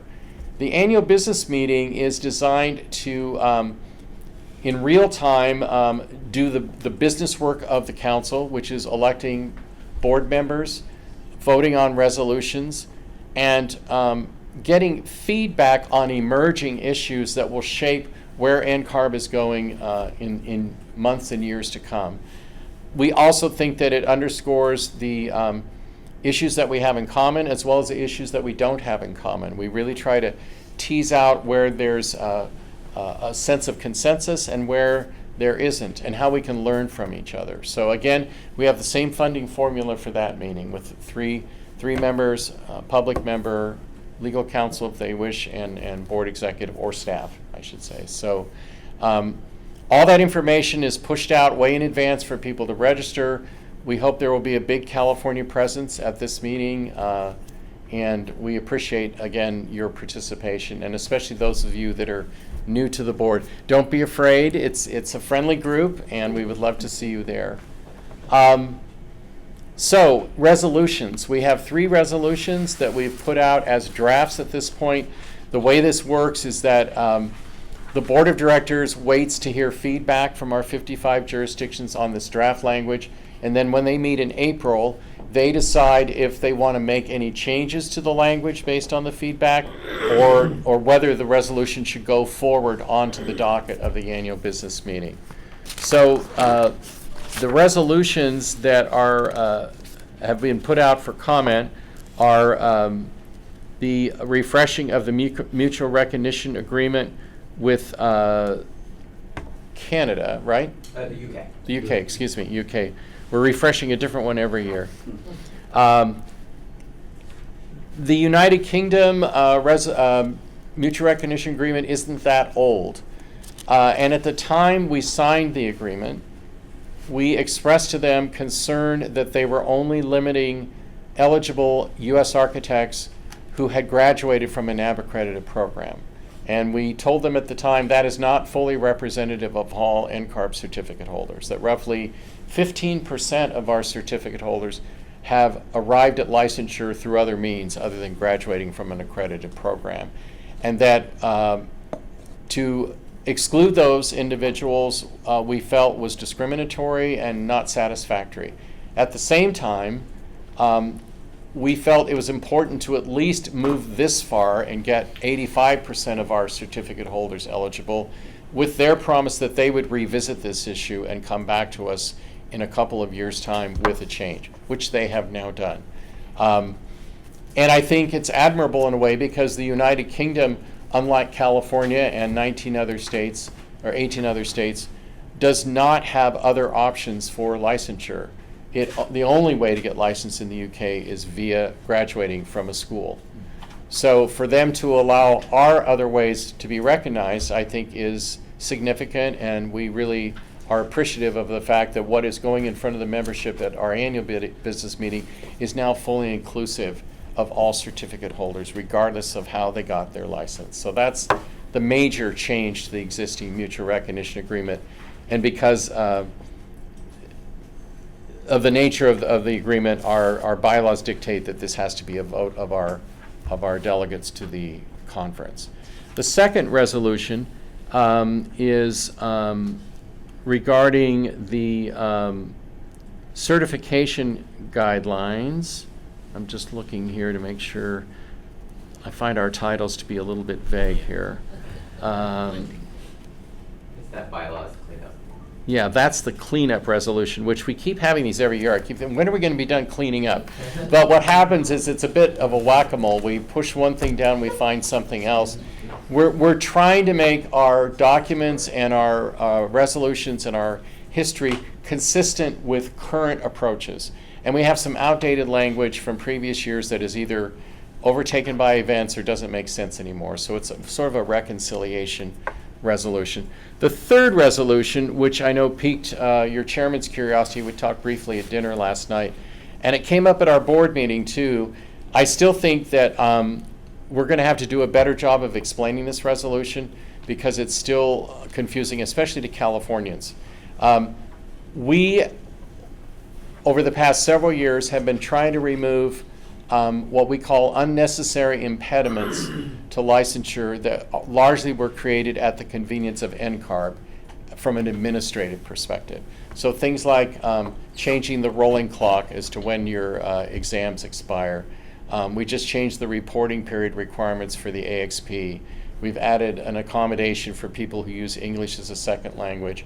We're systemically trying to get rid of all of this clutter around our programs that in the moment seemed like a good idea, or else it was a bias that no one caught. It was an unconscious bias. So we've been trying to rid our programs of all of these biases or unnecessary administrative complications. Well, a number of years ago, before we had the computer-based examinations, we had some jurisdictions that used our national exam, but they passed people when NCARB didn't. The local jurisdiction gave them a pass, but we did not. And that's because we used different methodology to determine the cut score for the exam. This was many years ago. We have people who've been practicing for a long time. They've been effective and architects. They don't have a history of disciplinary actions. There's no indication that their license in their jurisdiction has indicated that they're somehow a subclass or an inferior architect. We think the time has come to, with the formula that's in the resolution, let those people be considered to be passed also by NCARB so that they could get a license anywhere rather than just in that jurisdiction. We did address the California situation a number of years ago regarding the time when California for a season had its own exam and its own scores, and we had to reconcile that with the national. So this is not designed to address Californians in that context or to negate anything that any of you in this room have achieved. So I want to assure you that's not the intent of this resolution. But we do think that the way that we issue the exam, the way we score the exam has changed so much that continuing to argue that the person that passed in this jurisdiction but that NCARB didn't pass, at this point is a distinction without a difference. And with the requirements of years of practice embedded there as well as an attestation of their competency, that we can move forward, and that's another impediment that we can get rid of. So that's the third resolution. So those are three resolutions that would be up for a vote by the members, and I believe all of these are simple majority resolutions. And our rule is it's a simple majority of the 55, even if there's less than 55 present. I had to learn that a few years ago when something failed by one vote, and I said, wait a minute, I thought it passed. So those are our resolutions, so that will happen at the annual business meeting. Before I get to Pathways to Practice and our competency standard and what our different program committees are doing, let me skip ahead to the last item briefly, which is the artificial intelligence and the practice of architecture. NCARB issued a statement last year on artificial intelligence, attempting to make sure people understand what our role is and is not. We are here, as someone invoked earlier today, I think it was Sunny, to protect the public health, safety, and welfare. We're not here to protect the practice. We're not here to protect your business model or your profitability. That's not our job. It might be the AIA's job, but it's not our job. And so artificial intelligence, as it relates to regulation and as it relates to protecting the public, is the only little sleeve that we are interested in. We are agnostic on all other issues around artificial intelligence. So our position is that it doesn't matter from a regulatory perspective whether a firm uses artificial intelligence or not, or how the firm uses artificial intelligence. What matters is the architect's responsible control of the product and how the architect engages with a client, and how whatever deliverable the architect presents to the client, that deliverable complies with the regulations of the jurisdiction and that it protects the public. And we've all seen it in the last several years. Everyone's hair has been on fire about artificial intelligence, and to the point where it's become an obsession, and that's all people want to talk about. Some of it seems to be more a professional fear about their individual competency or the competition they may have with other firms, which is, again, not our issue. We do, however, anticipate that within the regulatory framework, the issue of responsible control vis-a-vis our artificial intelligence might have to be further spelled out over time and further examined over time. So we are committed to having an ongoing conversation about that part of artificial intelligence, and we are likely to continue to update our statement on an annual basis. Most recently, the acronym ICOR was invoked earlier today, so I will explain that to you all. That's the Interorganizational Council on Regulation, which is composed of the 4 national organizations that advise the design process. So the National Council of Engineers and Surveyors, NCEES, CLARB, the Council on Landscape Architecture Registration Boards, NCARB, and CIDQ, the Council for Interior Design Qualification. Those 4 national organizations meet as a leadership group every year, and then our staffs meet frequently throughout the year. And for the last several years, they've been working on this overlapping practice report that we plan to issue publicly as early as next week, I believe. So that should be coming soon. That group, the ICOR group, when the leaders met in January, agreed to issue a joint statement on artificial intelligence that somewhat borrows from the statement that we and NCES have already issued, again, asserting that it's a responsible control issue. It's not something otherwise to be regulated. We don't think that we need to say you can only use this kind of artificial intelligence in your firm, or you can only use artificial intelligence to do this part of your design and not that part of your design. We're not, just like the academics don't want us to tell them how to teach, we're not going to tell you how to practice. We're just going to ask that you practice ethically. So that's really all I can say right now about artificial intelligence. Mr. Chair, I don't know if you had questions on that. No, I think that's great. I mean, I think that what you've described about being aware, having continuous dialogue, I think is really important. I think the biggest piece for me was the regulatory side, and in the Practice Act, at what point do you start to recognize the need to be a bit more specific? Mm-hmm. And the notion of just staying engaged in those conversations and being aware of the impact that it has Right. on the public interest. For example, I mentioned this to someone recently. I said, we aren't required to disclose the tools that we use. Mhm. We use AutoCAD, we use Revit, but nothing in our contract document says you have to disclose that to your clients. Right. And so that's how I interpret the use of AI. Yes. There are some practitioners who think differently. Mhm. Is that the public should be aware that that the design professional is being influenced by some other outside sources. So to me, it's always a question of, does the tool start to bleed into public risk? And so long as we're continuing to have the conversation and not turning a blind eye to the emergence of AI, would be the issues that I would want to make sure that we're looking at front and center. Good. Well, and we're happy, like I said, to keep talking about this. We just hosted our second Futures Symposium, and that was still a main topic. It's been a topic at several of our regional summits. And our board of directors from time to time likes to have blue sky conversations about what does NCARB look like in 5, 10, 20 years, and will there be a time where we may want to credential or somehow validate certain tools. Yeah. Right now, I don't think I want NCARB to get in the tool validation business. I hate to disappoint members of the public, but firms are already using artificial intelligence and have been for some time. So anyone that thinks this is a new thing that people are just still trying to think about, we're all trying to get up to speed on artificial intelligence.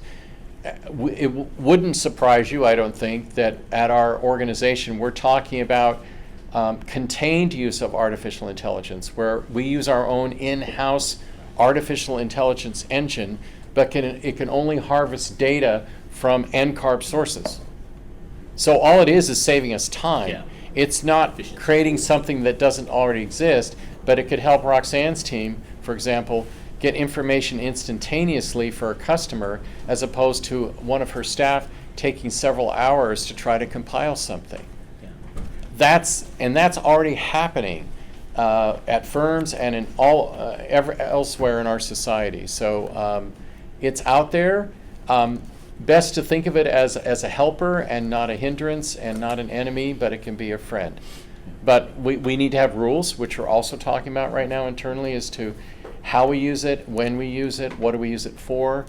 But it's going to bleed into other parts of our programs too, including perhaps generating exam questions that are still reviewed and curated by humans. Okay. Sure. That architects are still, at the end of the day, looking, it's responsible control, just like the architect is ethically charged with responsible control with their client. Perfect, So, thank you. So the main event for us, and again, I want to be aware of the public members in the room so that we don't get too deep into NCARB jargon here, or newer board members who may not have heard all the NCARB language on this. Several years ago, we conducted what we called an analysis of practice, which we do roughly every 10 years. It's a snapshot in time of today, what's going on in architectural practice. And to do that, in this case, we surveyed almost 20,000 architects responded to this survey. It's a huge sample. And we also talked to students, and we talked to educators, and we talked to adjacent professions. And we collected all that data, and we started, and we're still, a number of years later, still going through that data. It was completed in 2022, and here we are in 2025. That data then leads to an evolution in existing programs. Because at the end of the day, it's really a gap analysis. It's what's the gap between what NCARB is doing versus what the survey says we could or should be doing. And so historically, that's led from ARE 3.0 to 4.0 and ARE 4.0 to 5.0. It's gone from IDP to AXP. That's all been precipitated by this roughly, I call it the architectural census every 10 years, the analysis of practice. But this time around, when we did the analysis of practice, we also became aware that there was a new methodology afoot in other professions, including education and medicine, about moving qualification toward competency-based qualification rather than knowledge-based qualification.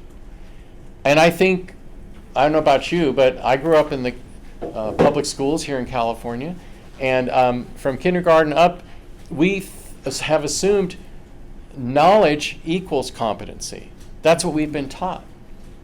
But today there are more contemporary ways to demonstrate competency and measure competency that aren't necessarily knowledge-based in the traditional way.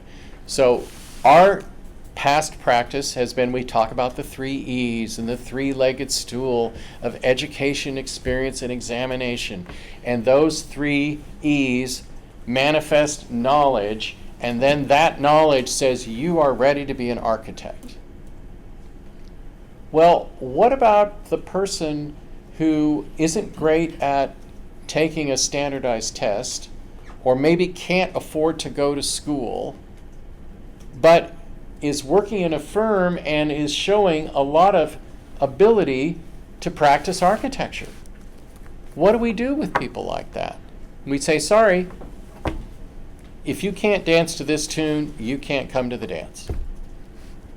We believe today, and it's happening in other professions, that we don't totally jettison ideas like experience and examination and education, but we revisit those approaches through a new lens called competency-based qualification. So pulling on that thread a little bit, we created a task force on competency, and this task force developed 16 essential competencies that must exist at the point of initial licensure. And those were issued a year ago, and they're on our website, and we've shared that with you. But if you forget, you can go back to our website and look at it again, or we can send you a clean piece of paper on it. So if those are the competencies, what are the tools to help you demonstrate competency? So we're doing two things. We are course correcting our existing tools, which are the ARE, the AXP, and the education standard, to as closely align to the 16 competencies as possible, which means they are being modified slightly. However, we've also determined that at the end of the day, those existing tools really aren't going to fully align with those 16 competencies. We're actually going to have to reinvent our tools to get to those 16 competencies. So as we speak, our 3 programmatic committees, the Education, Experience, and Examination committees, are getting ready to review a first draft set of prototypes of what the new tools might look like. And another incentive for you to come to our annual business meeting, we hope to unveil those prototypes in Minneapolis in June. We know that some of these prototypes are not going to survive because they're too expensive or too complicated or that they're not user-friendly. But we want to socialize them so we can start hearing from all of you. So we want to spend a year having everybody kicking the tires, looking at these prototypes, saying what they like, what they don't like, playing with them, figuring them out. And then as we listen to all this, we are going to be working with a number of vendors to help us determine which prototypes can we afford.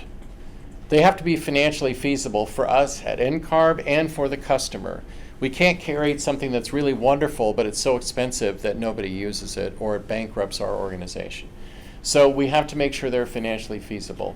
We also want to make sure that whatever we end up with is legally defensible and is based on science.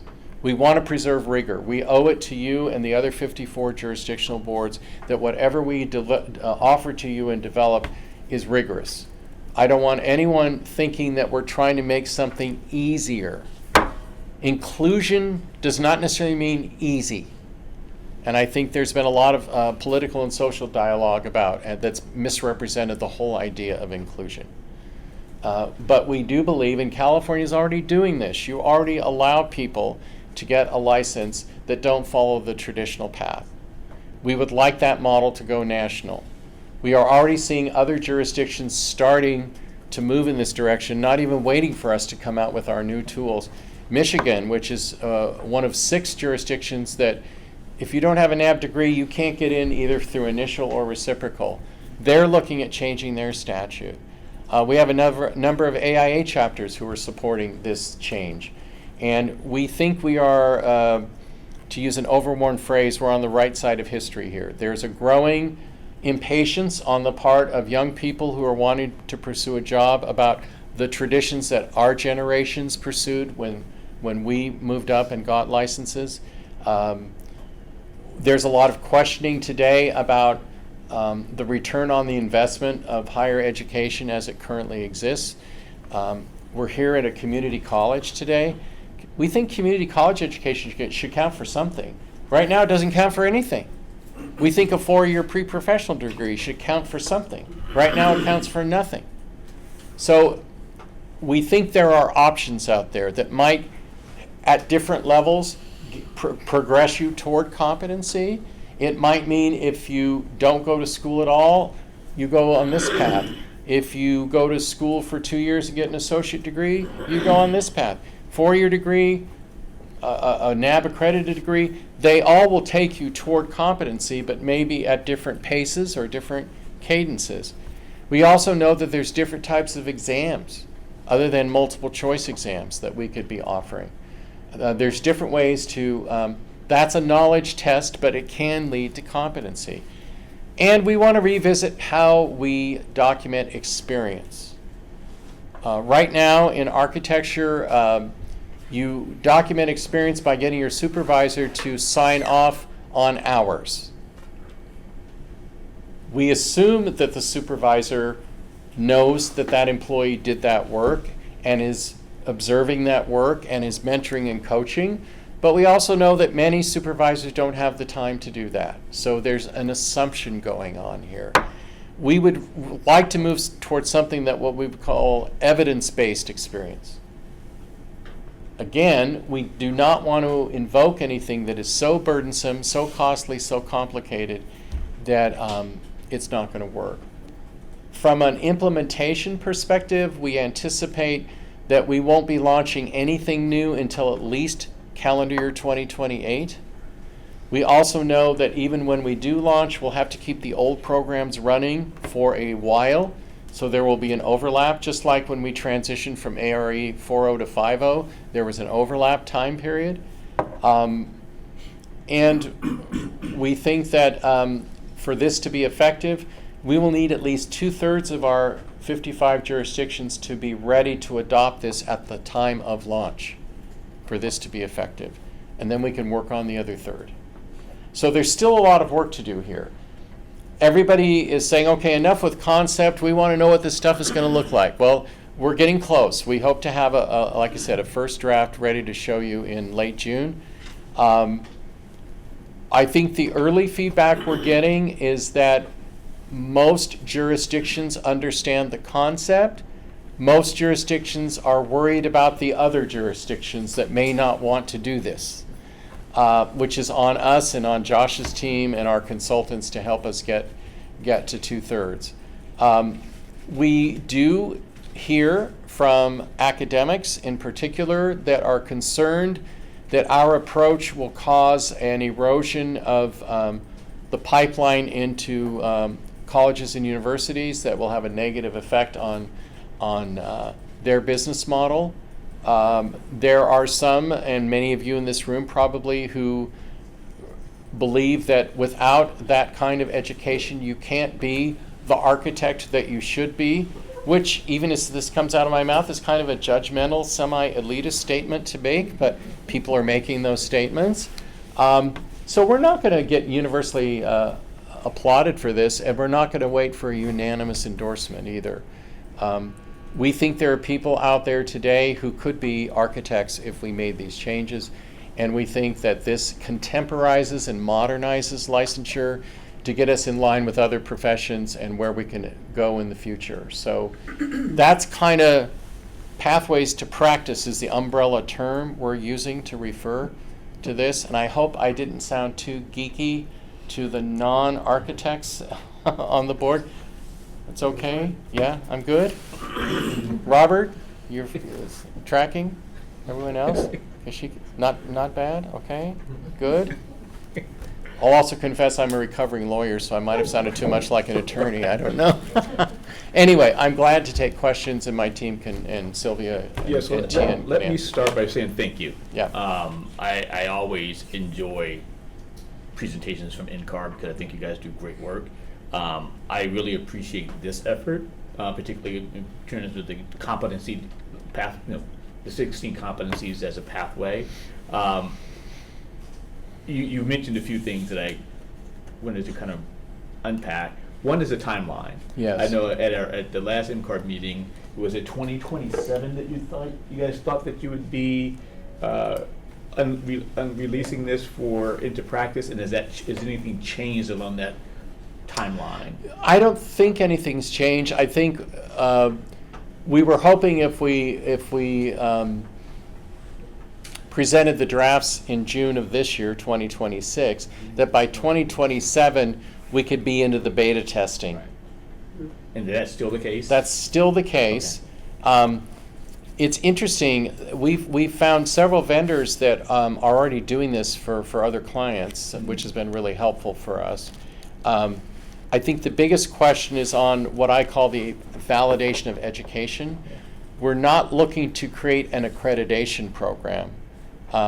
Accreditation addresses programs and degrees.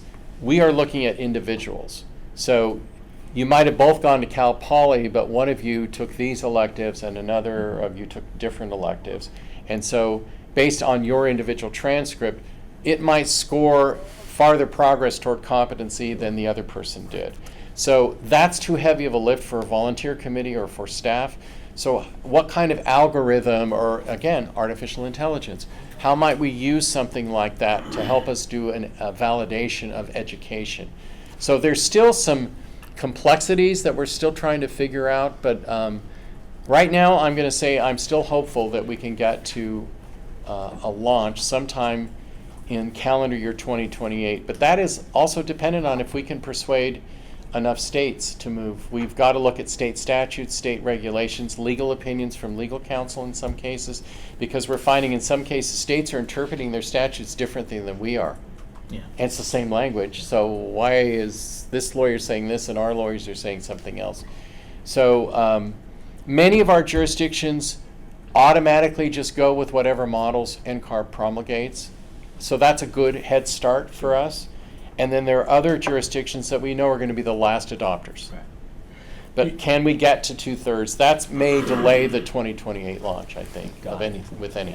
You mentioned academia. Yes. And I know I had a lot of conversations with your committee last year about how academia will respond to, and you mentioned that it's not a smooth embrace. It's bumpy. Right. Although I have recently, I think what happened when we first announced this, the immediate reaction was, oh, we don't like this. I've learned, as a non-architect, working with architects, I've learned that often architects critique first and think second. We've been there. Yeah. And so we kind of had to let the academy calm down a little bit. Okay, just calm down for a moment. Let's think about this a little longer. We've now started seeing some academics coming to us saying, you know, this would help us course correct our curriculum. Yeah. We could use this as a reason to go back to our deans or our provosts or chancellors or whoever and say, you know, NCARB's now doing this, so we have a lot of faculty that wish they could teach more practical skills. Exactly. And they're being told that they can't. This might incentivize a course correction. We hope it will influence the new committee at the NAAB that's now asking for feedback on updating their regulations and their conditions for accreditation. So I'm pleasantly surprised that we have that happening, but we still have, you know, corners of the academic community that they don't even believe there should be any path other than through they don't like your model in California. Sure. Well, and I go back to Ms. Acosta. I think she may have left, but her point about the second path through education and work. Yes. The competency structure creates a very significant opportunity for the work-life experience. I mean, Yes. the workspace experience. Yes. Contributing to competencies. Mhm. And so students don't think that they have to go to a school to basically develop those competencies. It might take them longer. Right, exactly. But it there's a might be clear much more path. affordable. Exactly. So that's where I think you talk about academia and making course corrections in terms of Yeah. how they teach and what they teach. Right. I think there's a difference between teaching what architecture is and how to practice architecture. Exactly. The competencies lean into into how you practice architecture, not Yes. just defining what architecture, Yes. the role of architects are, Right. but how to practice. And I Right. really applaud that. So I wanted to say Right. thank you for that. Well, I would also want to say on the record that, because we have had some inquiries along these lines, we are not discarding NAB accreditation as an organization. That's not happening. The NAB accredited degree, we've already mapped how the current NAB conditions fulfill some of our competencies. That's not going to change. In fact, we hope the new NAB conditions will even get closer to some of the competencies. And we also know there are a lot of great schools out there that are doing more than just the bare minimum. And we still have our IPAL program, the Integrated Path to Architectural Licensure, where those schools are positioning students to work and get ready to take the exam while they're still in school. The IPAL program today, the data tells us that the average IPAL graduate gets licensed within 2 years of graduation, whereas the national average is 6 or 7 years after graduation. So there is an impact to seeing the value of the concurrency of the paths. I think, again, the path to licensure for many years was thought to be sequential. You do your education first, then you do your experience, then you take your exam. But increasingly, especially the way people learn today and the way they acquire information today, concurrency actually is perhaps a more dynamic way, because your classroom work is reinforcing your knowledge in the firm as a worker and vice versa. And then as you become competent, why wait to take your exams? Start taking some of them now. So we look at this as an and not an or in terms of where we're going as an organization. Any other questions or comments? Yes. To ask a question, not directly something you spoke about, but you can educate me. I've read about this issue with the Department of Education changing the master's programs from professional to graduate. Is that a minor error into it, or is it a big thing? Well, I just signed off on a joint statement that was co-written by AIA, us, the ACSA, the Association of Collegiate Schools of Architecture, AIAS, the American Institute of Architecture Students, and NOMA, the National Organization of Minority Architects, opposing the draft Code of Federal Regulation language emanating from the U.S. Department of Education. In the federal government, when a bill gets passed by Congress, then the agencies have to adopt implementation rules called the Code of Federal Regulations. They put out the draft implementation language for public comment, and then after public comment, they do the final. So right now, the draft CFR is out for comment, which says that access to federally supported student loans for graduate programs, so not the BARC, but this would be for the MARC and the DARC, would not be available at the full number of $50,000 a year. It would be capped at $20,000 a year, because architecture graduate programs aren't considered to be professional programs that merit the full $50,000. Nursing was also struck from the list as well. So AIA is coordinating an advocacy effort that involves this joint statement from all of us back to the U.S. Department of Education, saying that this disenfranchises primarily people from underrepresented groups that can't afford the full tuition without some federal help, and that given the housing crisis we have in this country and given the impacts on public health, safety, and welfare, that this is against the Trump administration's policies, and it's not good for the American public. That's the joint statement. In addition to that, there are two bills from members of the U.S. House that are trying to fix this issue that AIA is also endorsing. And AIA is also trying to create a coalition with the nurses and other professions that didn't get the cut to see if they can get architects back on the list. So for us, given everything we're trying to do to focus on inclusion, this is disappointing, because we want architectural education to be as inclusive as possible. At the same time, I think it also magnifies the national frustration with where higher education has gone in the last 20 or 30 years, away from practical skills toward theory. And you see a lot of schools now changing their marketing to say, we're all about jobs. That's the new slogan you see in a lot of ads for colleges. And there's a national organization called Tear the Paper Ceiling that talks about the artificiality of requiring degree programs for certain types of jobs. And of course, the student debt issue is out there. And I think there's a frustration, whether it's appropriately placed or not, toward funding programs that just result in student debt. Our counter-argument to that is that the availability of the MARC and the DARC program indicates that there's choice out there, that you might get a degree in something else and then decide you want to become an architect.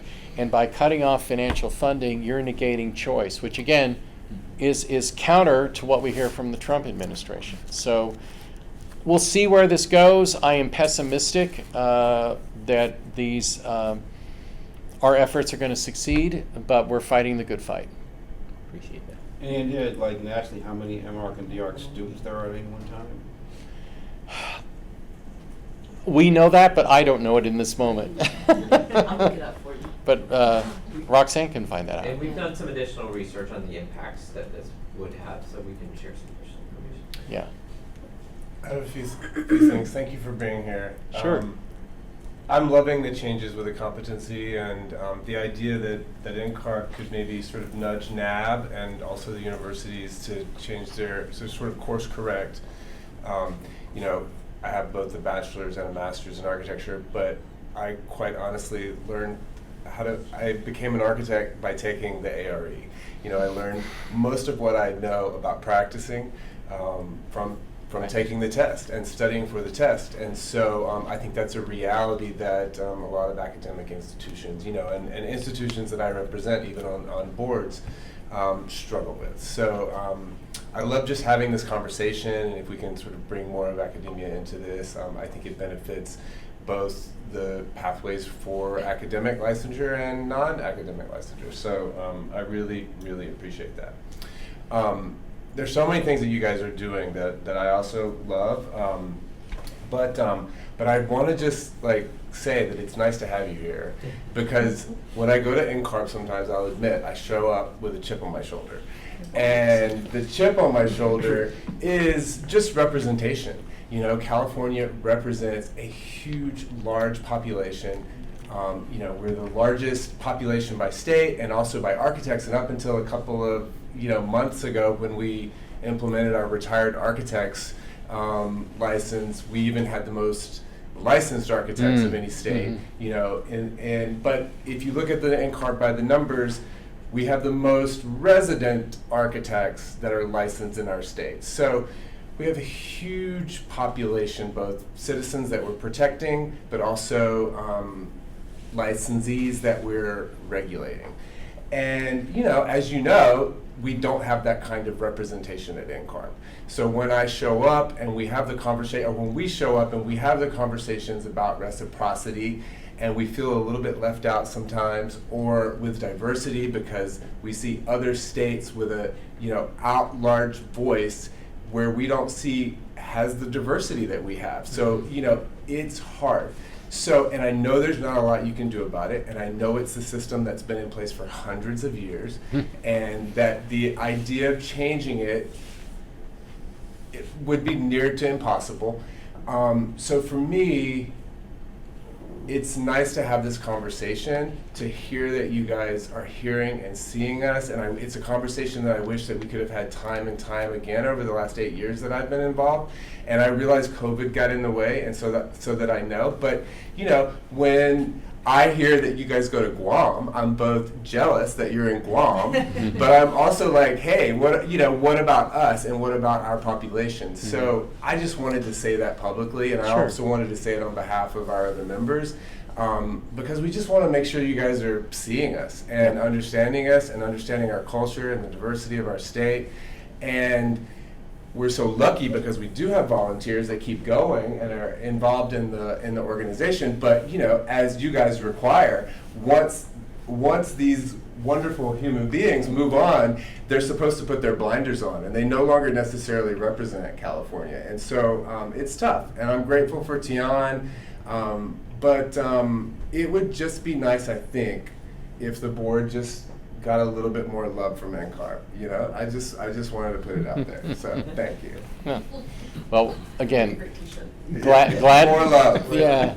Well, I look for, as I said, I look for any opportunity to come out here. So I'm glad to be here, and I think what Sonny's referring to. So we have what I call the U.S. Senate model, not the U.S. House of Representatives model, where each jurisdiction has the same amount of votes at our annual meeting. But we use a quasi-legislative process from time to time, but we are not, unlike the U.S. Senate or the U.S. House, we are not a legislative body.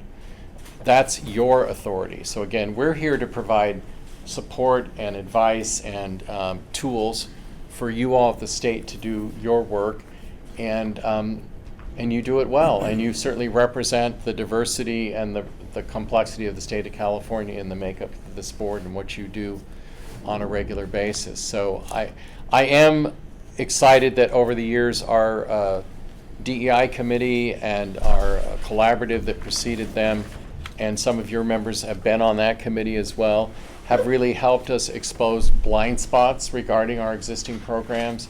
The governance change that resulted in 2 at-large positions that has helped diversify our board, not only based on demographic diversity, but also experience diversity and non-NCARB diversity, has really been healthy for our board of directors and for the overall culture of the organization. So we don't necessarily put a California stamp on all those things, but those things I think are representative of what you espouse here in California. And yeah, so I appreciate the feedback. Yeah, thanks. And I also wanted to say thank you for mentioning the public members, because when I attend the regional and the national meetings, the public voice, those public volunteers, even the interdisciplinary boards, the voices that they are bringing to the sort of old guard architectural academic portion of the board that's sort of representing as a trade organization and not necessarily as a health and safety and welfare organization is, I think, huge. And it's becoming stronger, and I see it, and I'm really grateful for it, so thank you for that. At our annual meeting, we always have a separate event just for public members, so they can hang out with each other and not feel like they're the last to be invited to the party. And that the whole body elects the public member to our national board. So again, there are many opportunities for public members to serve. Any other questions or comments from the board? Any questions or comments from the public? You don't have to wait for another visit to stay in touch. It's marmstrong@ncarb.org. I do answer emails. And Laura knows how to find everybody else. They're all very responsive. Right. I do want to say, I know that you don't count community college education in NCARB, but in California, we do grant experience, so. Good for you. Right. Well, again, we learn from all of you. So, but thank you for your support. And I often invoke California as when people push back and say this is a bad thing, and I'm saying, well, then are you saying all these California architects are bad architects? It was so helpful to have John Baker, your former board member, as our president. So powerful. Because in real time, he would actually be in the room sometimes when someone would make a disdainful statement about, you can only learn design if you go to school. And John's sitting right there, you know. And John dropped out of Cal Poly after a year and went the hard route and got his license via experience. And he's done quite well for himself. And also done well as a leader. And I found that personally insulting for people to even suggest that with him sitting in the room. So, but old habits die hard. People are threatened by change, things that don't look like them, or that some people look at change as something to embrace and other people look at it as something to oppose. And that's says a lot about everything right now, doesn't it? We're going to stay for the whole meeting until we get kicked out for your executive session. Well, thank you. And thank you for all that were able to join us for dinner last night. Thank We you really for appreciate hosting. that as well. Thank you. All right. So, Thank you. little bit of housekeeping. So I'm going to suggest that we take a lunch break. Do you want to tour the tiny home? Or Yeah, I would do both. Okay, so how long would And you like? so I would suggest maybe, so let me just backward. What's everybody's travel schedule? What's the earliest that someone needs to basically catch a flight? I think Tiana has the first 3 flight. o'clock, for us, 3 o'clock. You need to leave by about 3 o'clock. Okay, so obviously my responsibility in serving as a moderator is to basically monitor your travel schedule, so I appreciate that. So yeah, so we'll basically do both if that's okay, and say, is 30 minutes enough to do both? If we can eat our desk, maybe. Okay, I found this on the web, or is there any serving as a biscuit monitor your travel schedule? So I appreciate that. So yes, we'll basically do both if that's okay. Perfect, thank you. We're going to reconvene. It's currently 1:01 p.m. and we will continue with our agenda, and we will go to agenda item H, Do we do which a is roll Oh, yes, we probably should. Thank you, Victoria. thank you. So let's do a roll call, please. Ron Jones. Present. Robert Pierman. Present. Victoria Brash, here. Tian Feng. Here. Leonard Manukian. Present. Kashika McKinney. Present. Amanda Stoudemire. Present. Fuad Spies. Present. Charles Ward. Present. Thank you. All present and accounted for. So we will go on to the January 15th REC Regulations and Enforcement Committee meeting, presentation by Vice Chair Robert Pierman. Thank you. So we met on the 15th of January, and I appreciate staff handling that largely and also providing me this update. Some things we discussed was that there's been some improvement in the case processing times. There was an increase of about 40 citations issued during the period covered. We talked about the architect and training legislation, and that's later on the agenda. You'll hear it today. We still discussed the challenges with the unlicensed practice issues in the online platforms. We still have the inability to really control some of those platforms legally in terms of how they characterize architects and design, but we're doing the best we can staff-wise to try and catch those folks. We've looked at the fine structure, which is one of the strategic plan objectives, and it seems like our fine structures at present are within alignment with other DCA boards, and we don't need any changes statutory at this point in time. Also, we discussed this issue with some planning department review of non-exempt projects, and one idea was the word planning is missing from a statute that maybe leads some confusion as to whether or not that's planning that requires a stamp or not to do so, but we think that just dealing with outreach to planning organizations and the like is probably a first step before we look at whether we have to change anything in that regard. And then we discussed some emerging issues like what was discussed today with CEO Armstrong about artificial intelligence and digital signatures. Apparently is something that we had to deal with because of frauds, etc. And responsible control and education was discussed as kind of what we're looking at in terms of how we handle, if you would, AI. And we've also got the business entity report form that was approved. I don't know if that's going to be discussed in your report or not, but that was also something that we approved at our meeting. And that's it. Any questions or comments from the board? Any public comment? Thank you. Seeing none, we'll move the agenda. We'll now go to the committee meeting of LATC, Landscape Architects Technical Committee. I'll actually take that. Thank you, and I'm going to ask Laura to present, please. Thank you. And Pamela's here. We want to direct your time, but I'll just give a brief update. LATC met virtually on January 30th. LATC has the ability to meet remotely because it's an advisory entity. So they actually spent quite a bit of time, and I really applaud their efforts and their work on this, on talking about their budget. They got a budget update from DCA, and I know a lot of it often it just seems like numbers that we don't need to pay a whole lot of attention to, but they asked really good questions about what some of them meant. Our budgets are not aligned every year, so a lot of the categories aren't necessarily up to date, and it is confusing when you look at it. So they asked a lot of good questions about where their budget is going, where their licensees' money is going, and trying to get more answers on that. And we will have a budget update for the board at the next meeting in Sacramento, so budget staff can present. So they spent quite a bit of time talking about that. They approved one regulatory item as well, which we will actually, I think we can take up now if there aren't any questions on the meeting. So I'm going to turn it over to Tim. Sorry, threw you off there. They just have one regulatory item. Do you have any questions on the meeting? Or Pamela, is there anything you want to add? No? Okay. The microphone over. Second.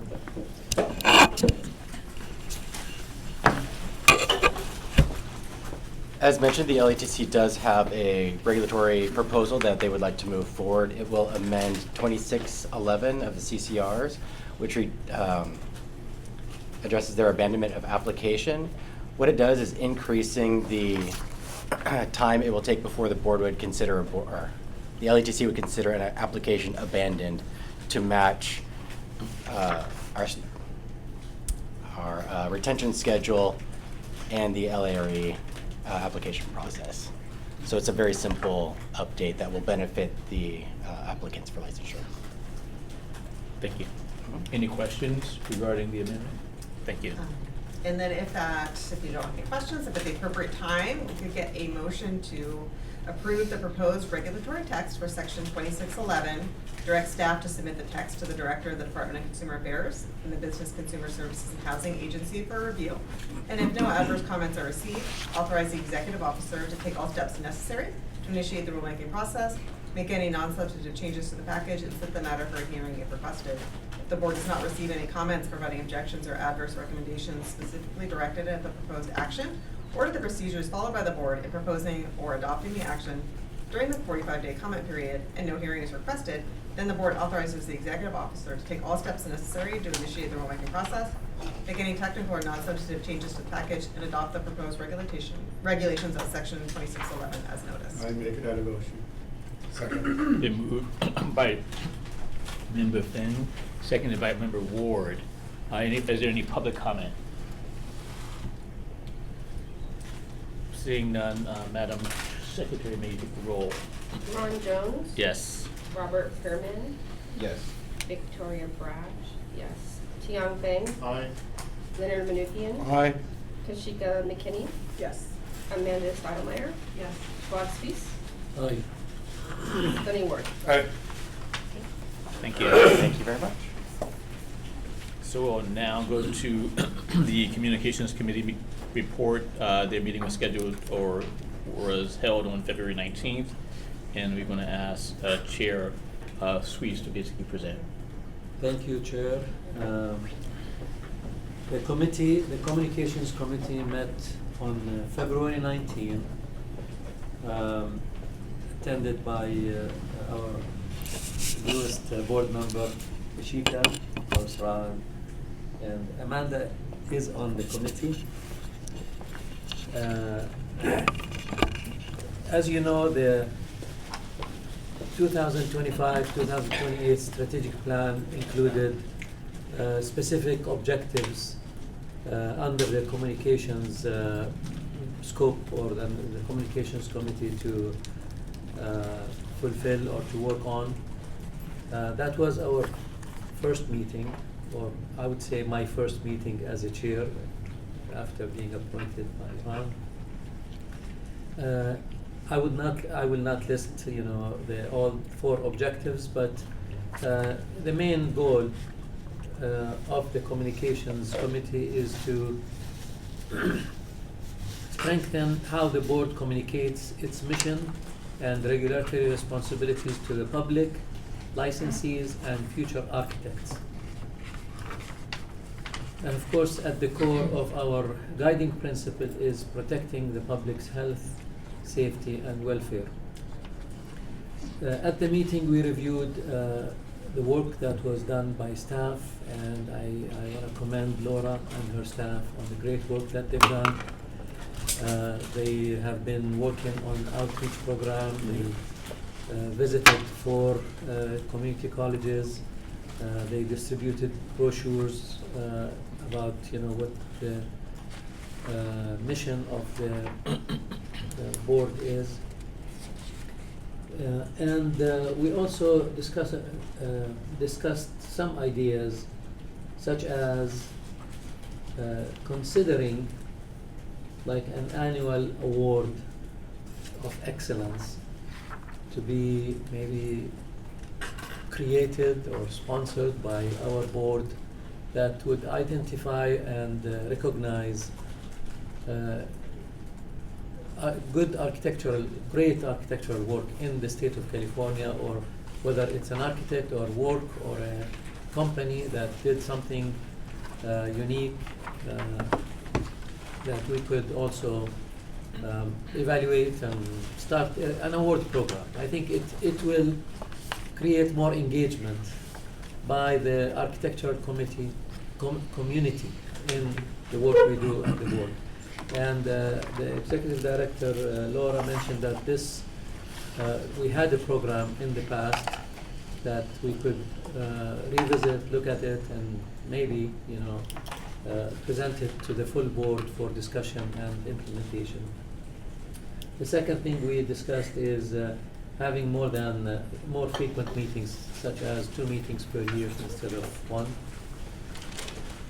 And that was it. So, but you know, as part of my work on the committee, I looked at the different social media applications that the board has a page or an account with, including Facebook, Instagram, LinkedIn, and Twitter.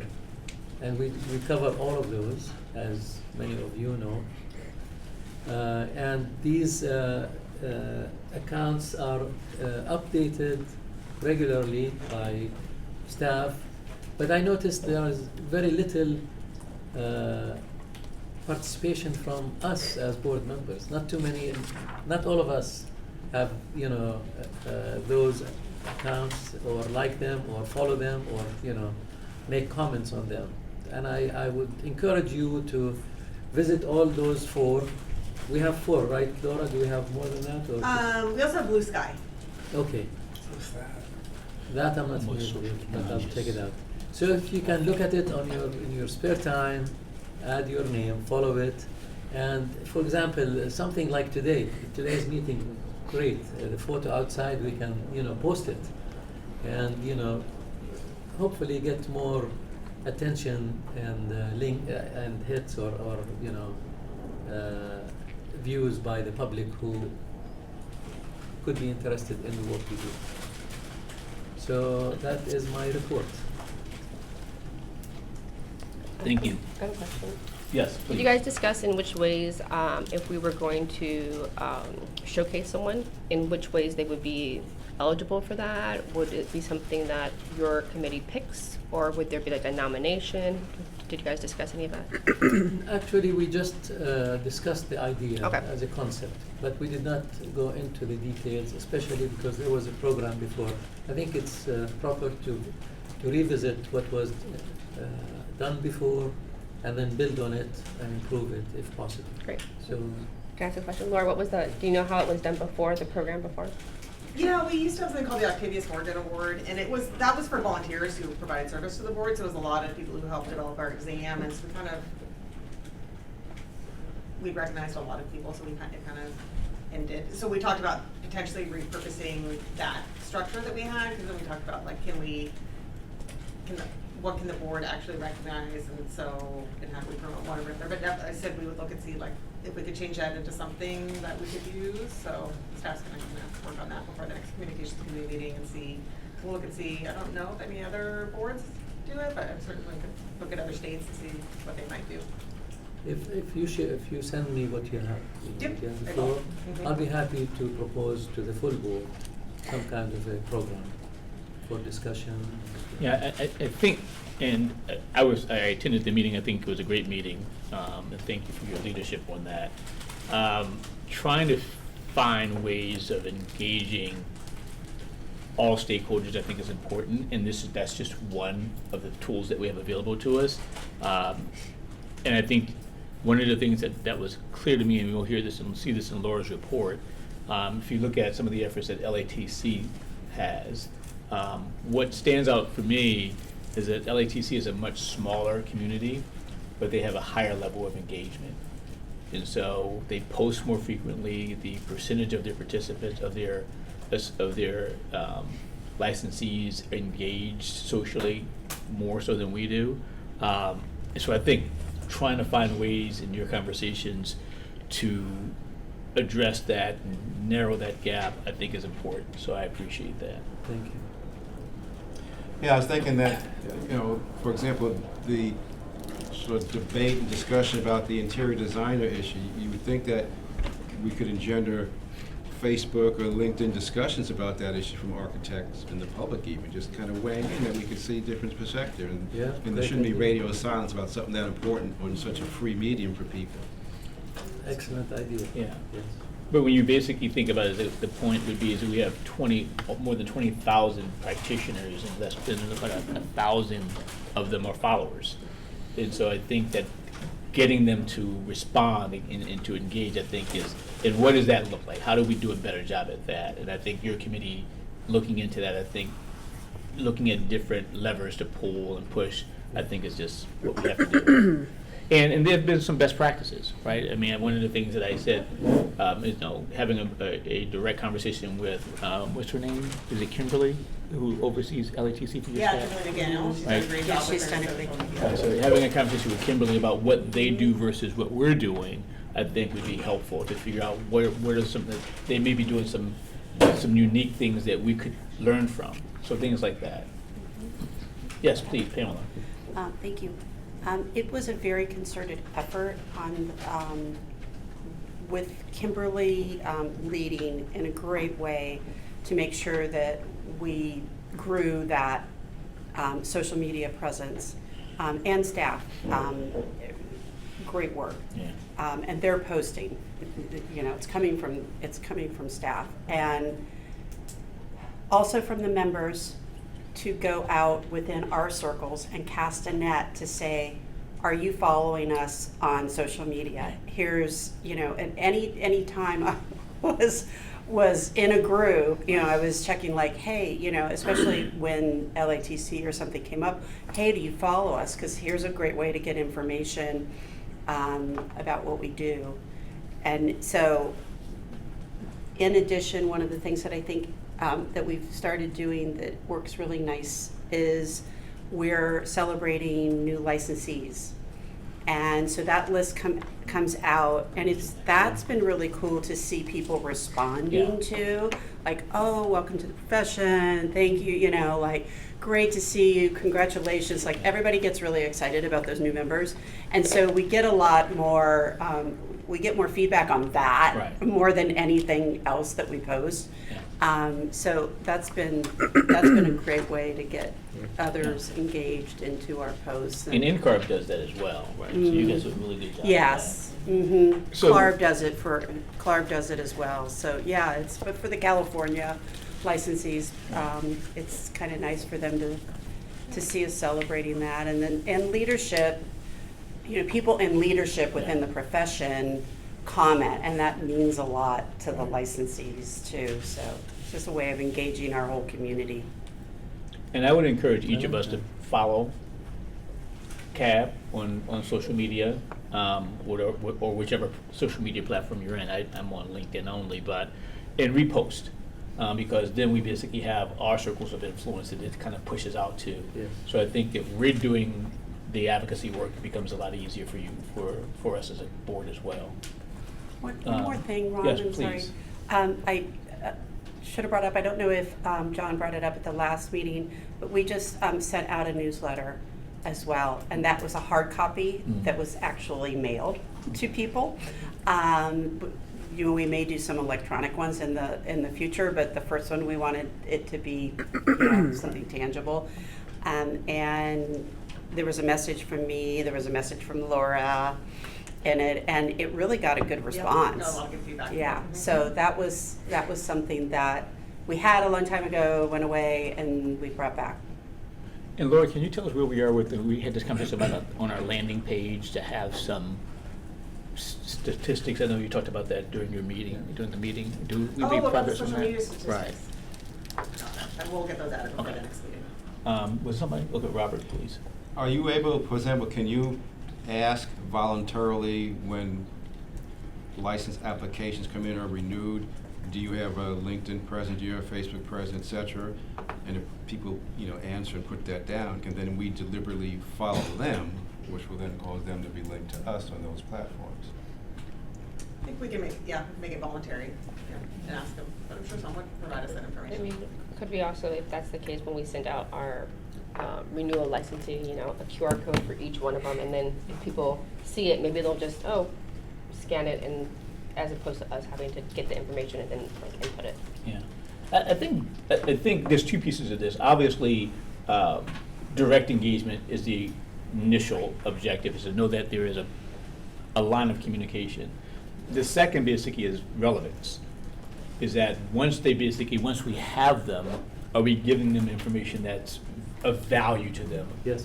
Either of value as a practitioner or as a community. I think what Pamela mentioned about the celebration of one another, that's recognizing the community aspect of the profession. Sometimes you're also reminding people of the needs to submit births on a regular basis. So when people start to see value in the engagement, I think it's always a challenge to kind of get them, and then all of a sudden, yeah, you guys aren't really saying anything, then they stop paying attention. Kashika? Yeah, I agree with you.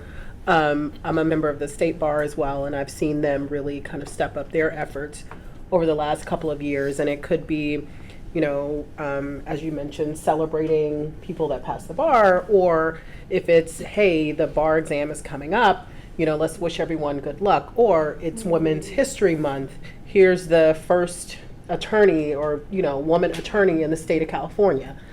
So I think just, kind of finding that value add and really engaging people, I know for our membership, I think has been very helpful. So just kind of keeping people engaged. Right. Thank you. So Laura, I'm sorry. Please, go ahead. Who posts on these? Is it you or someone from your staff? Someone on the staff does. Okay. Maybe you I can- have in the past. I could start doing it again. Like if I want to post something, I will send it to who? You can send it to me. Okay. Yeah. Yeah, Okay. I'll sign back into them and Yeah. so I can post. And I think we also talked about volunteers or interns. Yeah. Yes. Yeah, I think Laura and I had talked about that, and again, it becomes a capacity issue, so you have to tell us. Yeah, we have to see what we can do, and then we'll go from there. But yeah, we'll Well, I'm have information thinking for you. An intern could help with the social media, with postings remotely. Yeah. Doesn't have to go to office or anything. Yeah. Good point. Good point. Sunny? Just a couple of simple things I think we could do. I mean, also just remember that we're here for the consumers. So, like in our Instagram profile, it has our website right now, but you can list other links. So if the link right under that was verify a license, that's pretty helpful. And apply for a license. And if the content was simply, did you know that community college counts towards your architectural, experience for licensure? Did you know you didn't need an education for a license? Just very simple, very straightforward.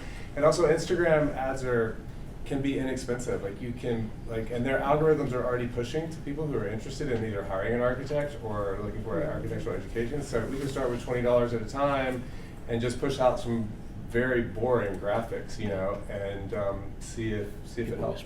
Yeah. Thank you. I'm sorry, Amanda, please. Just last suggestion, I'm on the committee but missed the meeting.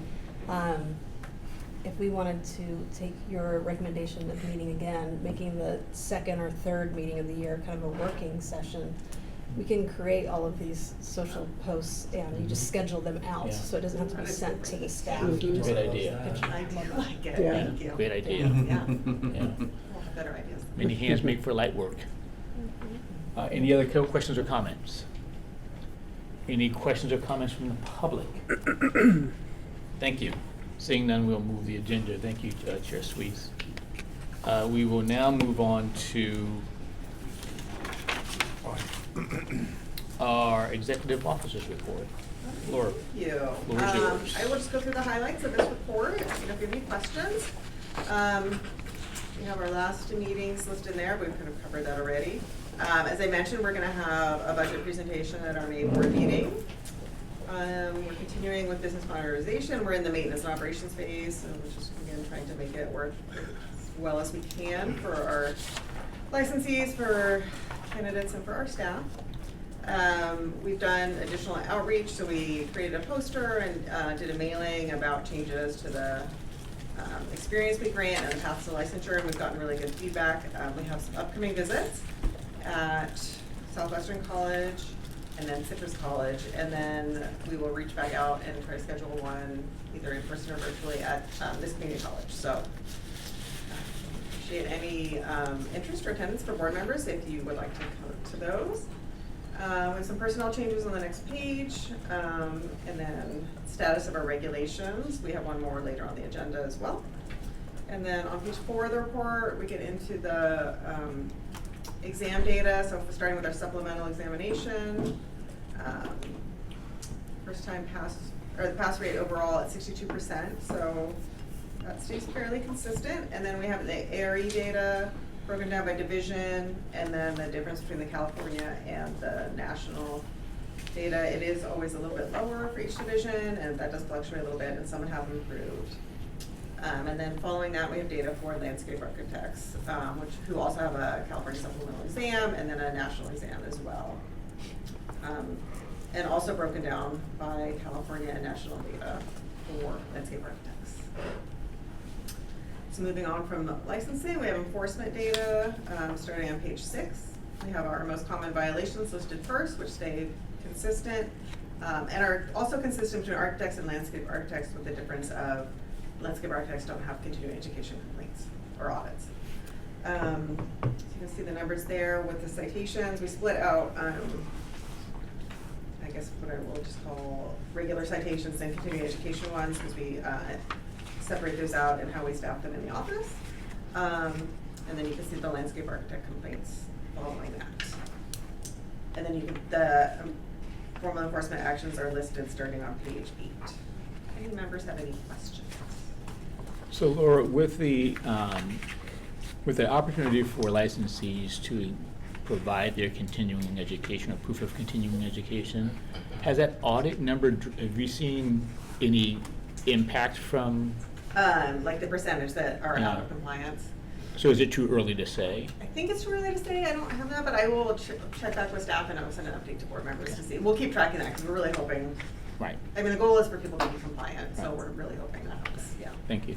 I have a follow-up to that question. Just what percentage of licensure renewals are taking advantage of uploading their, since it's voluntary? I don't know. I'll find that out and send it to members. I should have that information. I know Vicky, you did, Yeah, I and I did. know I did. You did? Great. And I did it as well, uploaded. Okay. I did it. And some. Forget me. That's already three of us, so. I just am interested, and also wondering why that's not mandatory. Yeah, and I guess we talked about that once before. Yeah, so it would require a statutory change, and if I remember correctly, we talked about it in our sunset report, and I don't think the change was made, so we can try again. And when we first got CE way back when, it was mandatory and it was all paper and it was pretty overwhelming, so we changed the statute to make it not, and so. But now that you're digital. But now it's easy, that it's digital, and it would be great, so. And I have one more question about it. Have you audited anyone that has uploaded and provided the information? I would have to check on that because I wouldn't see it because they would have passed it, and so I wouldn't know offhand, but staff certainly would know, so, yeah. And I'm sure we have, I just don't know how many.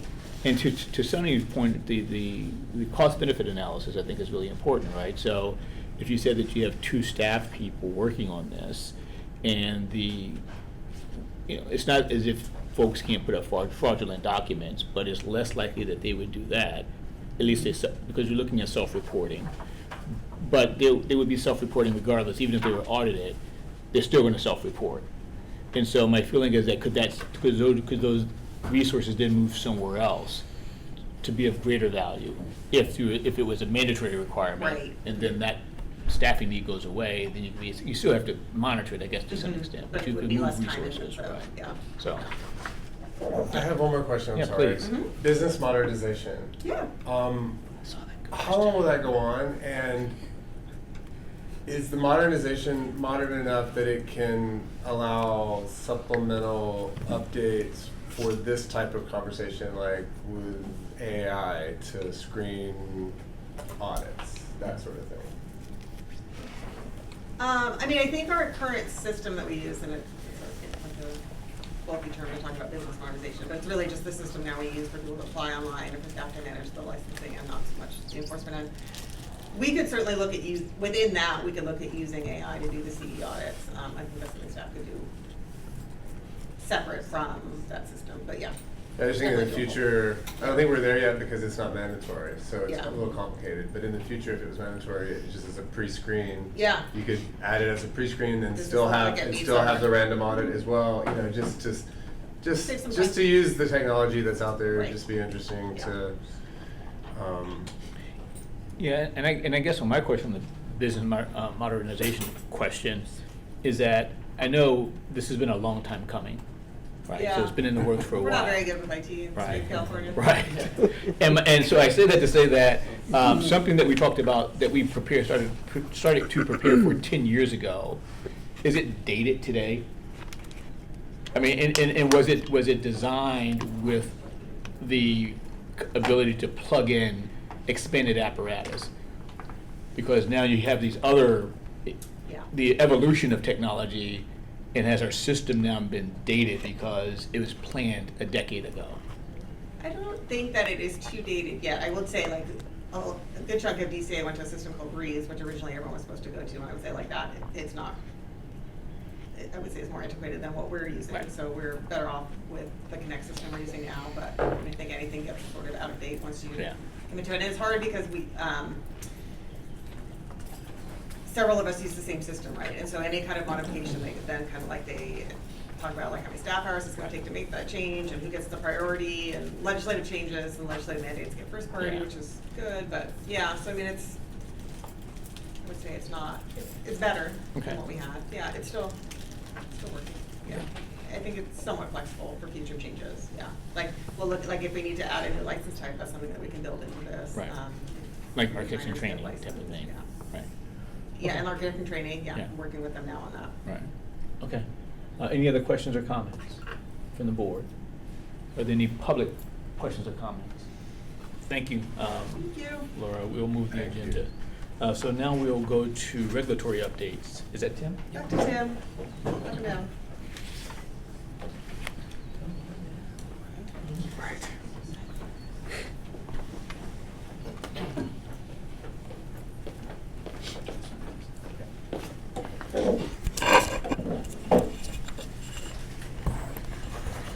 So for this item, we just have the one regulatory update, which is a package to implement the architect in training program.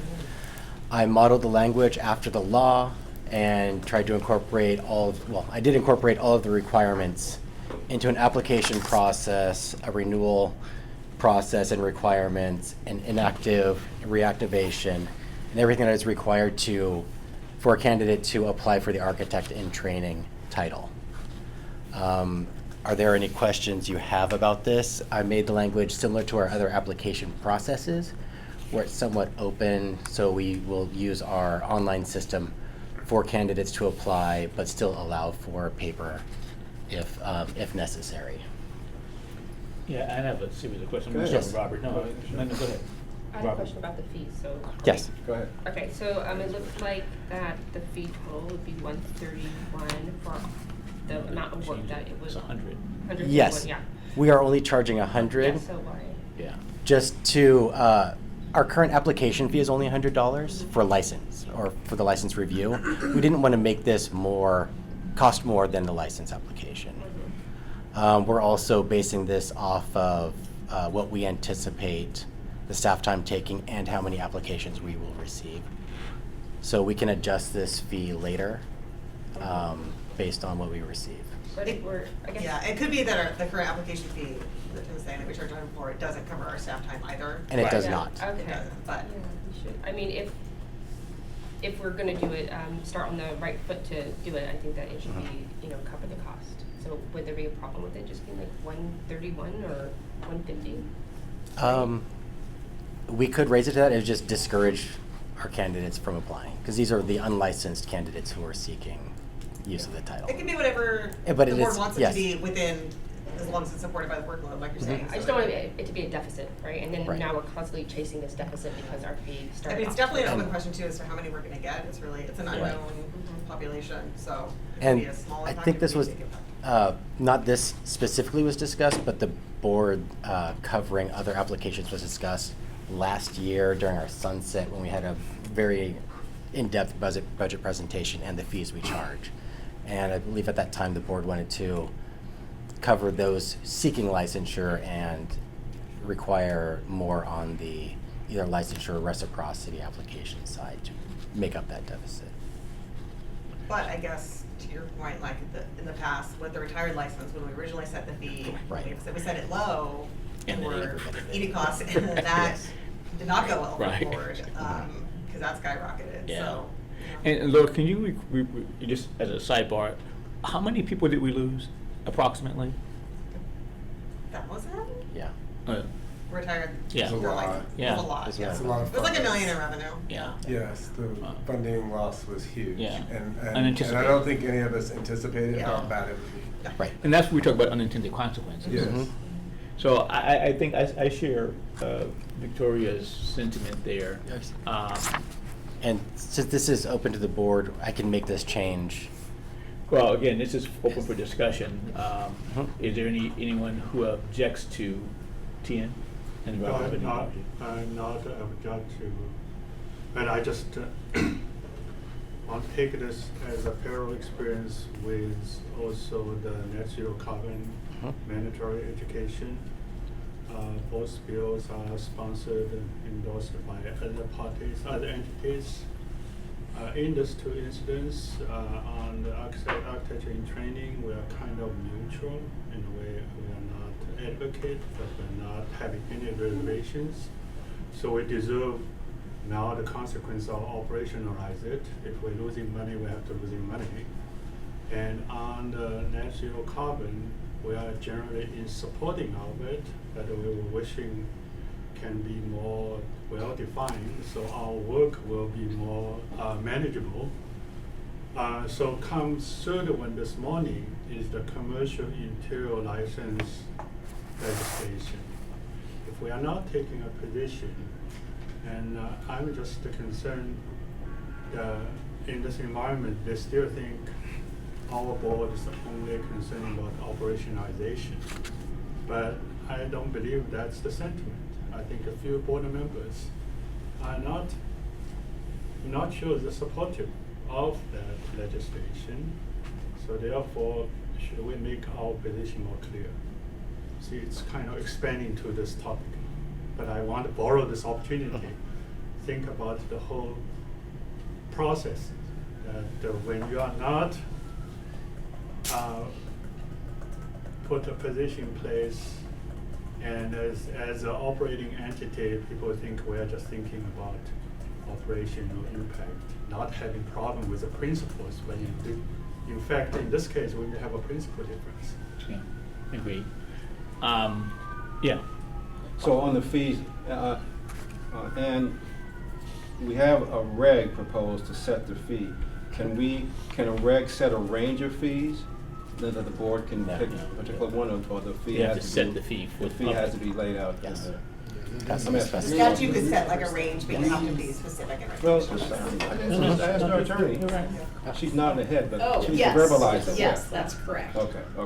So we can do what you just described. So Laura said you can establish a range so long as. No, the statute could set a range, Yes. which we do like for our licensing and Right. application fees, but then the regulation has to pick a specific dollar. Right. Okay. So that's not as good as we'd want, because my idea is whether we could then, as a board, modify within the range, but we can't. So the idea is, pointing out to Secretary's position, once we got something in the reg, and we want to change it, we have to go to the regulatory process, and Yes. we're talking about, months, et cetera, if not more, to get that done. So I kind of understand why it's at 100, but yeah, I'm concerned about when you say, what do you think is your guesstimate that you've done in terms of how many you think might get in the year? Any sense of what you're talking about? I know it's so hard.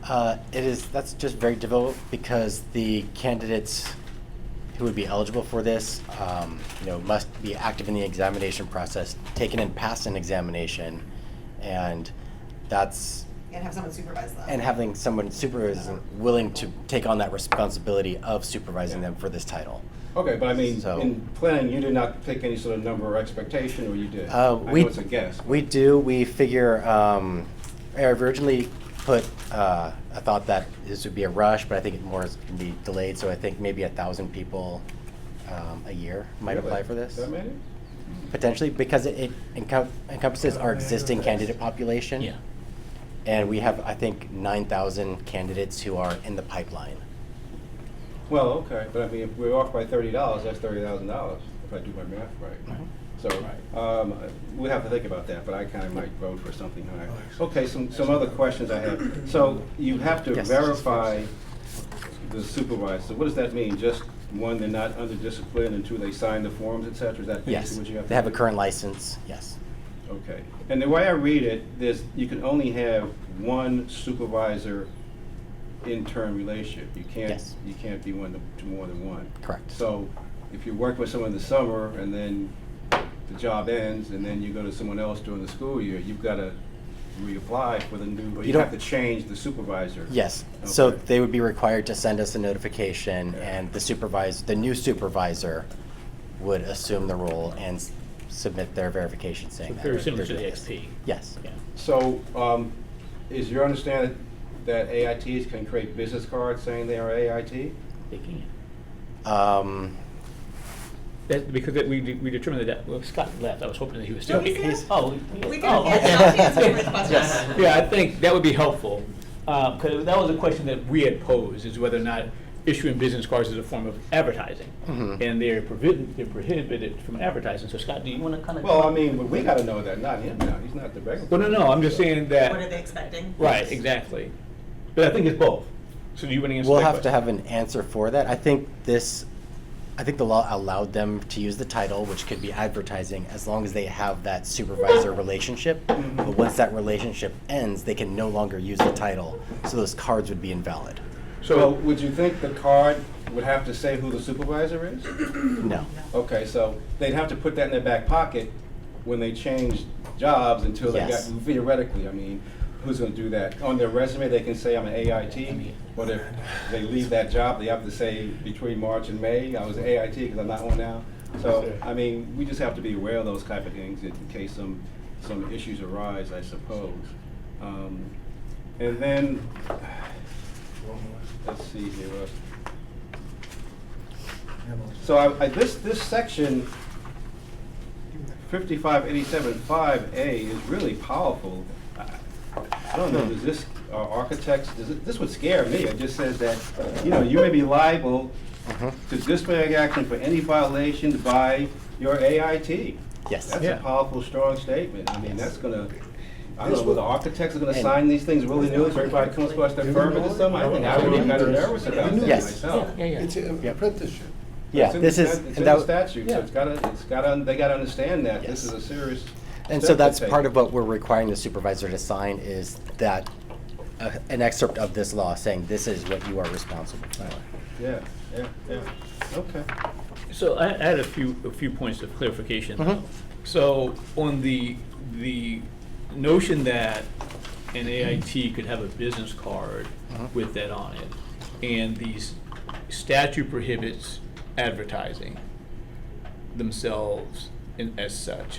So as an AIT, I have the ability to go out and offer my services as a draftsperson and give someone a card that says that I'm an AIT. Right? Should be able to. I don't think so. It's only in the supervisor AIT relationship that you can use that title. Right, You not the cannot- title, but I have a business card. Yes. Can I distribute that business No. card to anyone? Not if So- seeking your own So what is the business. point of this? Well, again, the question ultimately is, I think we're questioning now, well, and I'm gonna go back. I think ultimately the question is whether or not, and I think the regulations are fairly clear. But my feeling is that the title was intended to elevate this person's role within their business environment. Yes. Not to basically go off and operate as a quasi sole practitioner. Right. Right, and so if that is the objective, are there spaces where that can be violated? I think we tried to address that by saying that they could not advertise. Okay, so that's what, I just want to basically clarify that. Great. Oh, no, Amanda. I had a more basic fee question, just Yes. to check my own logic. The $100 application fee is to establish eligibility and therefore is required to progress in the licensure process, correct? For application, Yeah, the application for the Yes. exam.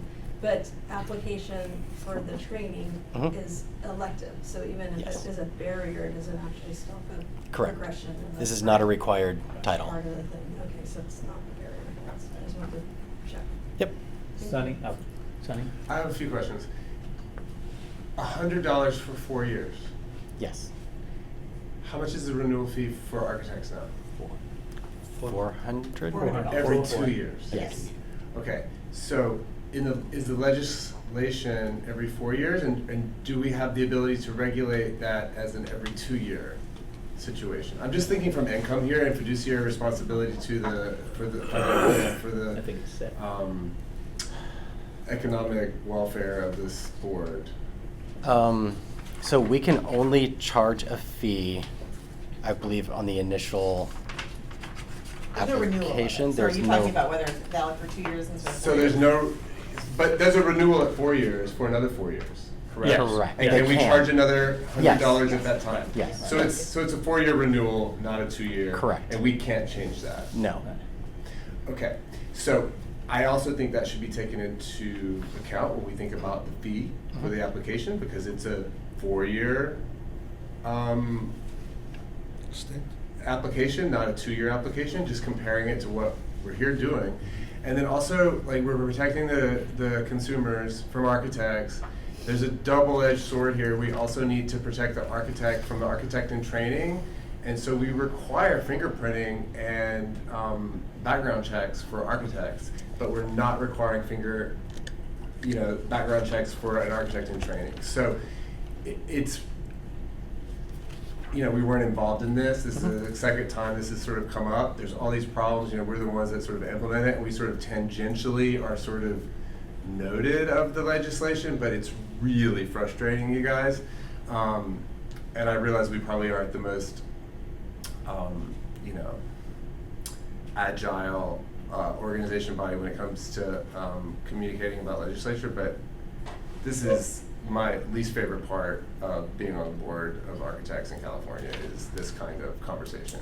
Yeah. I thought it would have been enforcement. Right.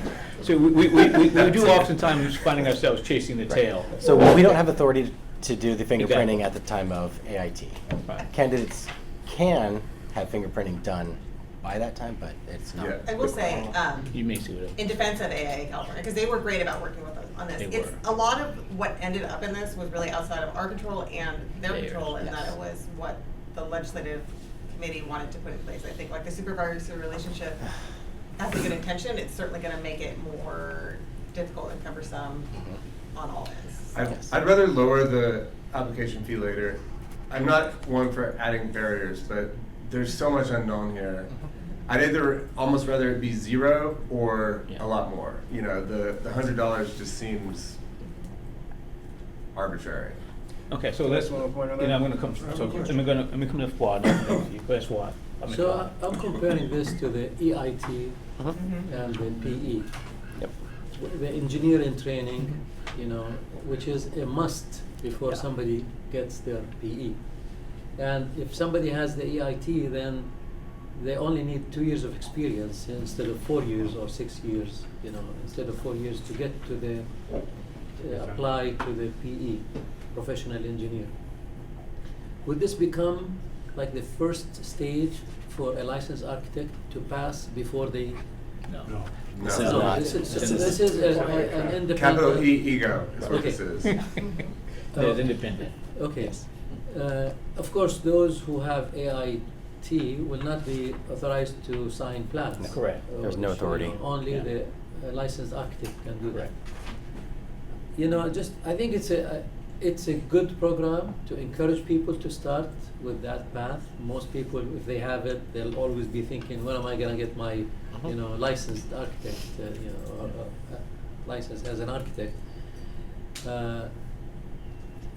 Going back to the fee, I think if we raise it now, it will be easier to lower it later rather than the other way around. And I think 150 to 200 initially, at the start, maybe more reasonable, and renewal could be cheaper, maybe. And just as a, go ahead, I'm sorry. Point of clarification, within that particular statute, it says that the board may charge a fee not to exceed the reasonable cost to the Correct. board Yeah. to evaluate whether a candidate meets the requirements to use the title. So we couldn't architect. charge more So it can't be a than profit center. 130. Right, it can't be a profit center, it just Yes. has to Yes. be tied to your reasonableness. Yes. And I think that's what your data. And is Off the staff time is Submit for a estimate, refund. we have not Correct. determined that, so that's why I would recommend doing the 150 to cover the additional time, because it's a completely new thing that we're doing, completely new startup. Those are estimate number guesses, and I'm Yes. sure that when you start anything new, it's gonna take a lot longer, because it's the first time around, we gotta get our systems in order,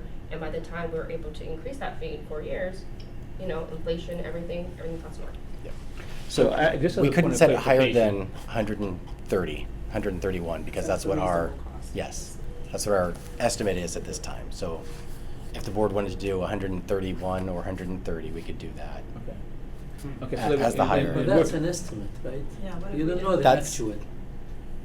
We have to go based Yeah. on the estimate. But we do Yeah. like Yes. what's called like basically a fee study where we look at like how many minutes it takes us to do the Mhm. tasks and then multiply that by how much it costs to employ the staff to do those tasks, and that's kind of the formula we have to use. Don't you We have could be like wrong. a percentage Daily contingency, Yeah, you know, is there contingency, safety, yeah, is there safety contingency factor? number added in there? Like anything 5% or whatever, just to make it a round number. No. 129.99. So I just want to, but we'll come back to the actual number. Just as a point of clarification, this legislation is the proper term expires or renews? Because there's a date. Sunset? Yeah. Yes. The authority sunsets, yes. Is it 10 years? 2037, basically. January 1, 2037. Okay. Yes. So just, I mean, so we're not, this is not, well, I guess no legislation is designed to be forever, but this is intended to be reviewed again, but in a decade. Mhm. So I wasn't sure, I thought it was less than We that, wouldn't but, be here. so I think Tien had a comment. I don't know, the waiting for sunset review is. Right. It should be our main consideration. But anyway, so the estimate on 130, 135 is already public information? Yes, it's included Yeah. in the board Oh, packet. why don't you comment before you say? First of all, the estimation is estimation. Yeah. People who have experience know that, so now already printed. Let's get a number I out don't know there, if it's a guys. barrier because it is the seems emotional features that the AI was promoting. Recognizing a person's effort to want to be an architect. It's not anything with or without it impact this person's trajectory of growth. No. Because on the public side, he should never present this as an extra qualification to the consumers. Right? We only recognize architect or non-architect. So on the business and his own career growth, he's working on this legal entity of his mentors and supervisor anyway. So this person will recognize his mentee with or without architecting training. So I would not argue on the barrier side. Listen, we're not creating barrier in any regards. So that's my take.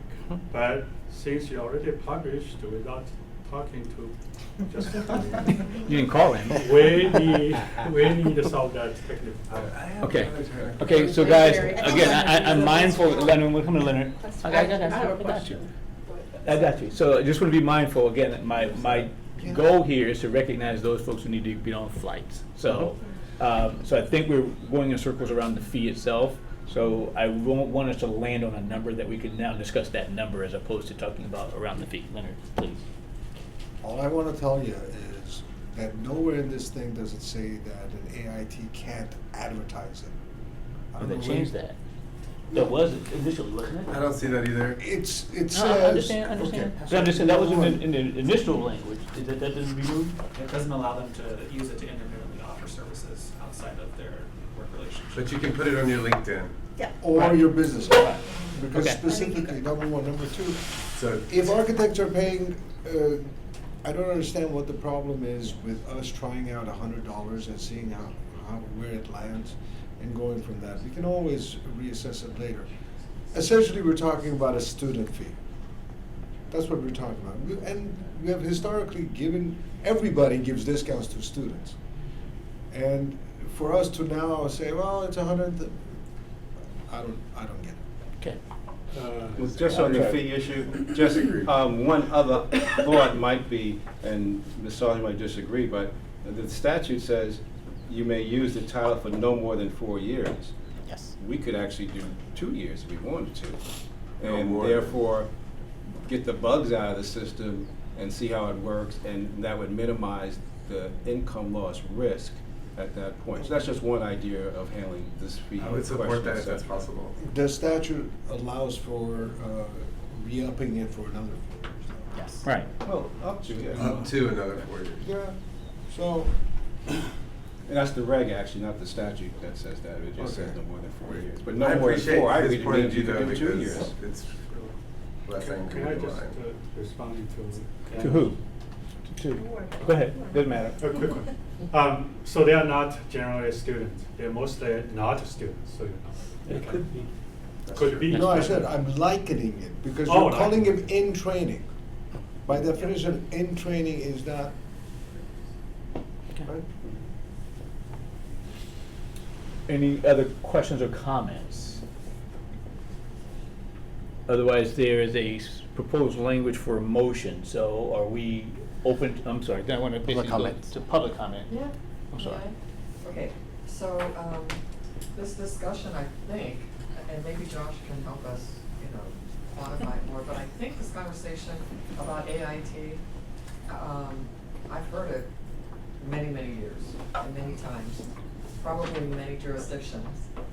So I asked my boss here quickly, like, what, you know, what is it about? He goes, well, Josh will tell you. But Well, the it's, point- the term is invoked in other jurisdictions, but I don't know if it has the same full definition that the California language has.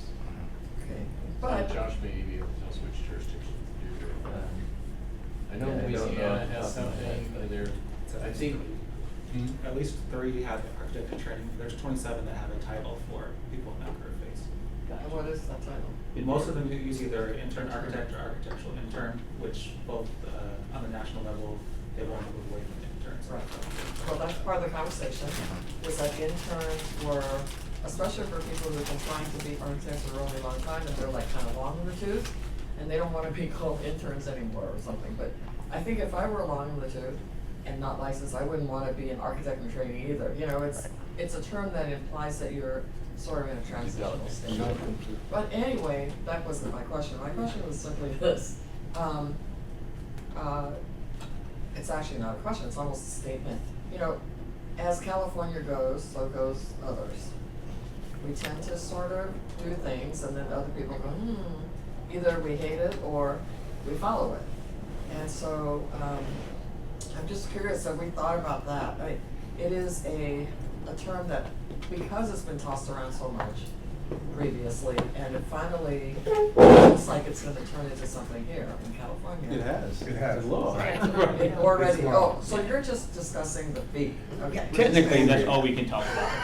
Oh. We're talking about all these other things, but technically that's the only thing we can talk You about. can blame Scott for that, it's already the law. It's all your fault. Anyway, it's interesting, because now it's gonna open up discussion, I think, in other jurisdictions who are gonna go, what the heck is Mhm. California doing now? But I guess it's too late for that conversation. I told them all about it. Yeah. You did? All the other jurisdictions. Oh, boy. And, Okay. and again, as I said before, is that the conversation about the legislative language is one thing. We talk about fees. Yeah. And so that's why I said, at some point, we just gotta get to that number. Yes. And so, again, there's a suggested motion, or language for a suggested motion.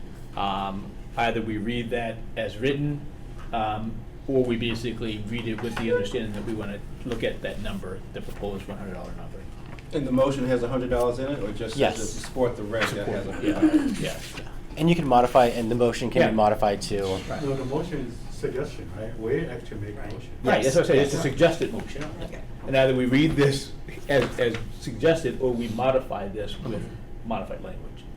No, we don't modify, we make our own motion. Okay, well, okay. I think the motion stays the same, it's Right. whatever the language is that you're gonna approve behind the motion. Yes. So the structure of the motion is fine here. We're looking at the number, the fee is what we're debating.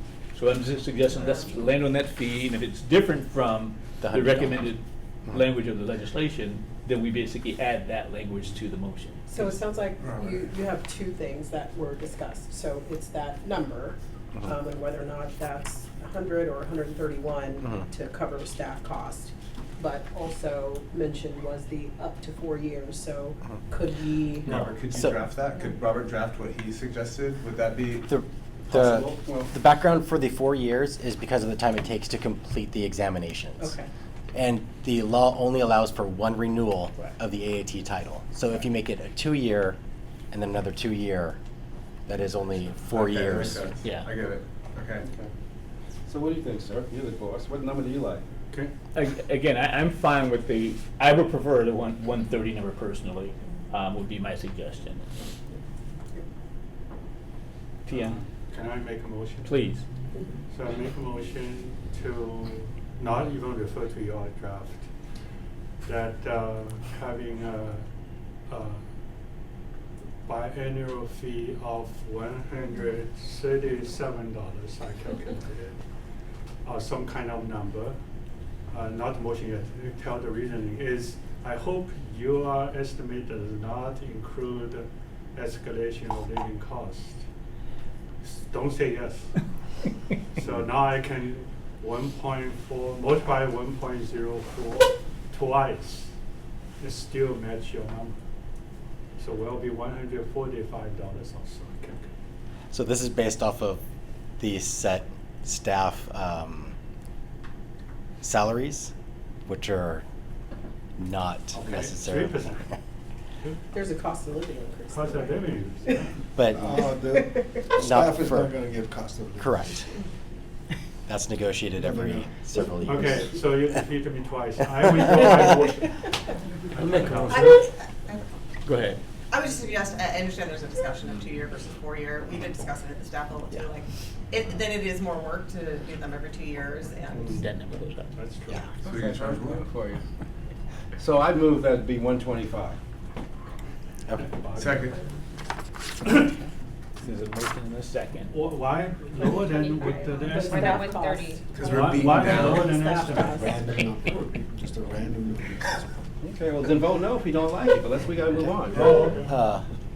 Public comment? Yep. So- Yeah, I just want to make sure that we recognize it. Are we done with discussion here? It's 125. Everything else stays the same, but it's Right. 125 instead of 100? Correct. Okay. So no more discussion? Good. 127. Okay, so now we'll basically open up for public comment. Oh, we But need, is the can I read a only motion? part of the motion Oh, yeah. the actual fee, Dollar because amount. she's got much more. Yes, I'm sorry, yeah, Okay, yeah. here's a suggested Read the motion. whole motion. We need to have. Approve the proposed regulatory text as modified for sections 109.05 and 144.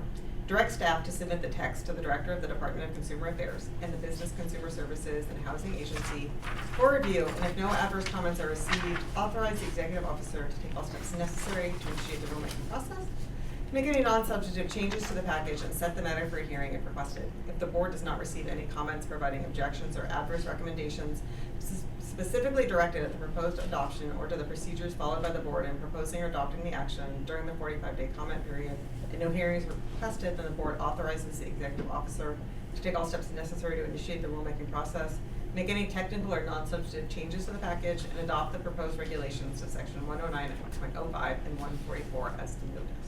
And I adopt that motion, except that 144J should be changed to the fee for the architect and training application is $125. Yes, modified, yes. So, and that's why she edited the text as modified, and that's the modification. And you still agree with that? Second, yes. Okay, public comment? Sure. Yes. Want to start Yeah. by thanking you all for doing the work to implement this. We appreciate it, and we're willing to help however we can. We did send out your survey to our membership through all of our Fantastic. communication channels, try to help you get those responses. And thank you to Laura for acknowledging. We did reach out with this 3 years prior to the bill going through the process, and we really did want feedback from you all because we do want it to be workable. We want it to be something that is implementable. And to that point, to the fee, we of course would like it to be as low as possible to help those who are on the path to licensure, but we also don't want it to be a fiscal burden to the board. So I appreciate the conversations, and maybe one day if there's enough applicants, we can get down closer to the EIT, LSIT number of $70. But I know that that's yet to be seen because it's very hard to tell how many applicants there are. I know there's a number of other questions about the bill. I think most of them kind of circled around to some answer, but if there's any remaining, I'm happy to answer or talk about those. Thank you, Scott. Yeah. Thanks. Madam Secretary, will you call the roll? Well, actually, Ellington Oh. move an amendment to the motion. Okay. So the 131. I mean, no, you want to amend the motion that's already been read? Is that you? Yes. Yes, we're fine. Yes, Yeah, yes, you can. amendment to the motion. Okay. Yep. Yeah, if someone had Robert's rules and. Yeah. Okay. Yeah. So that we- would be the proposed amendment to the motion, as Okay. read, with striking out 125 and putting in 131. I second. Okay. On And Vic- $106. Okay. Because it's been a motion moved and properly seconded. Any discussion? Did Vicky second? Yeah. Yeah, okay, yeah, thank you. Any public comment? We're gonna hold for 1 second. Is that?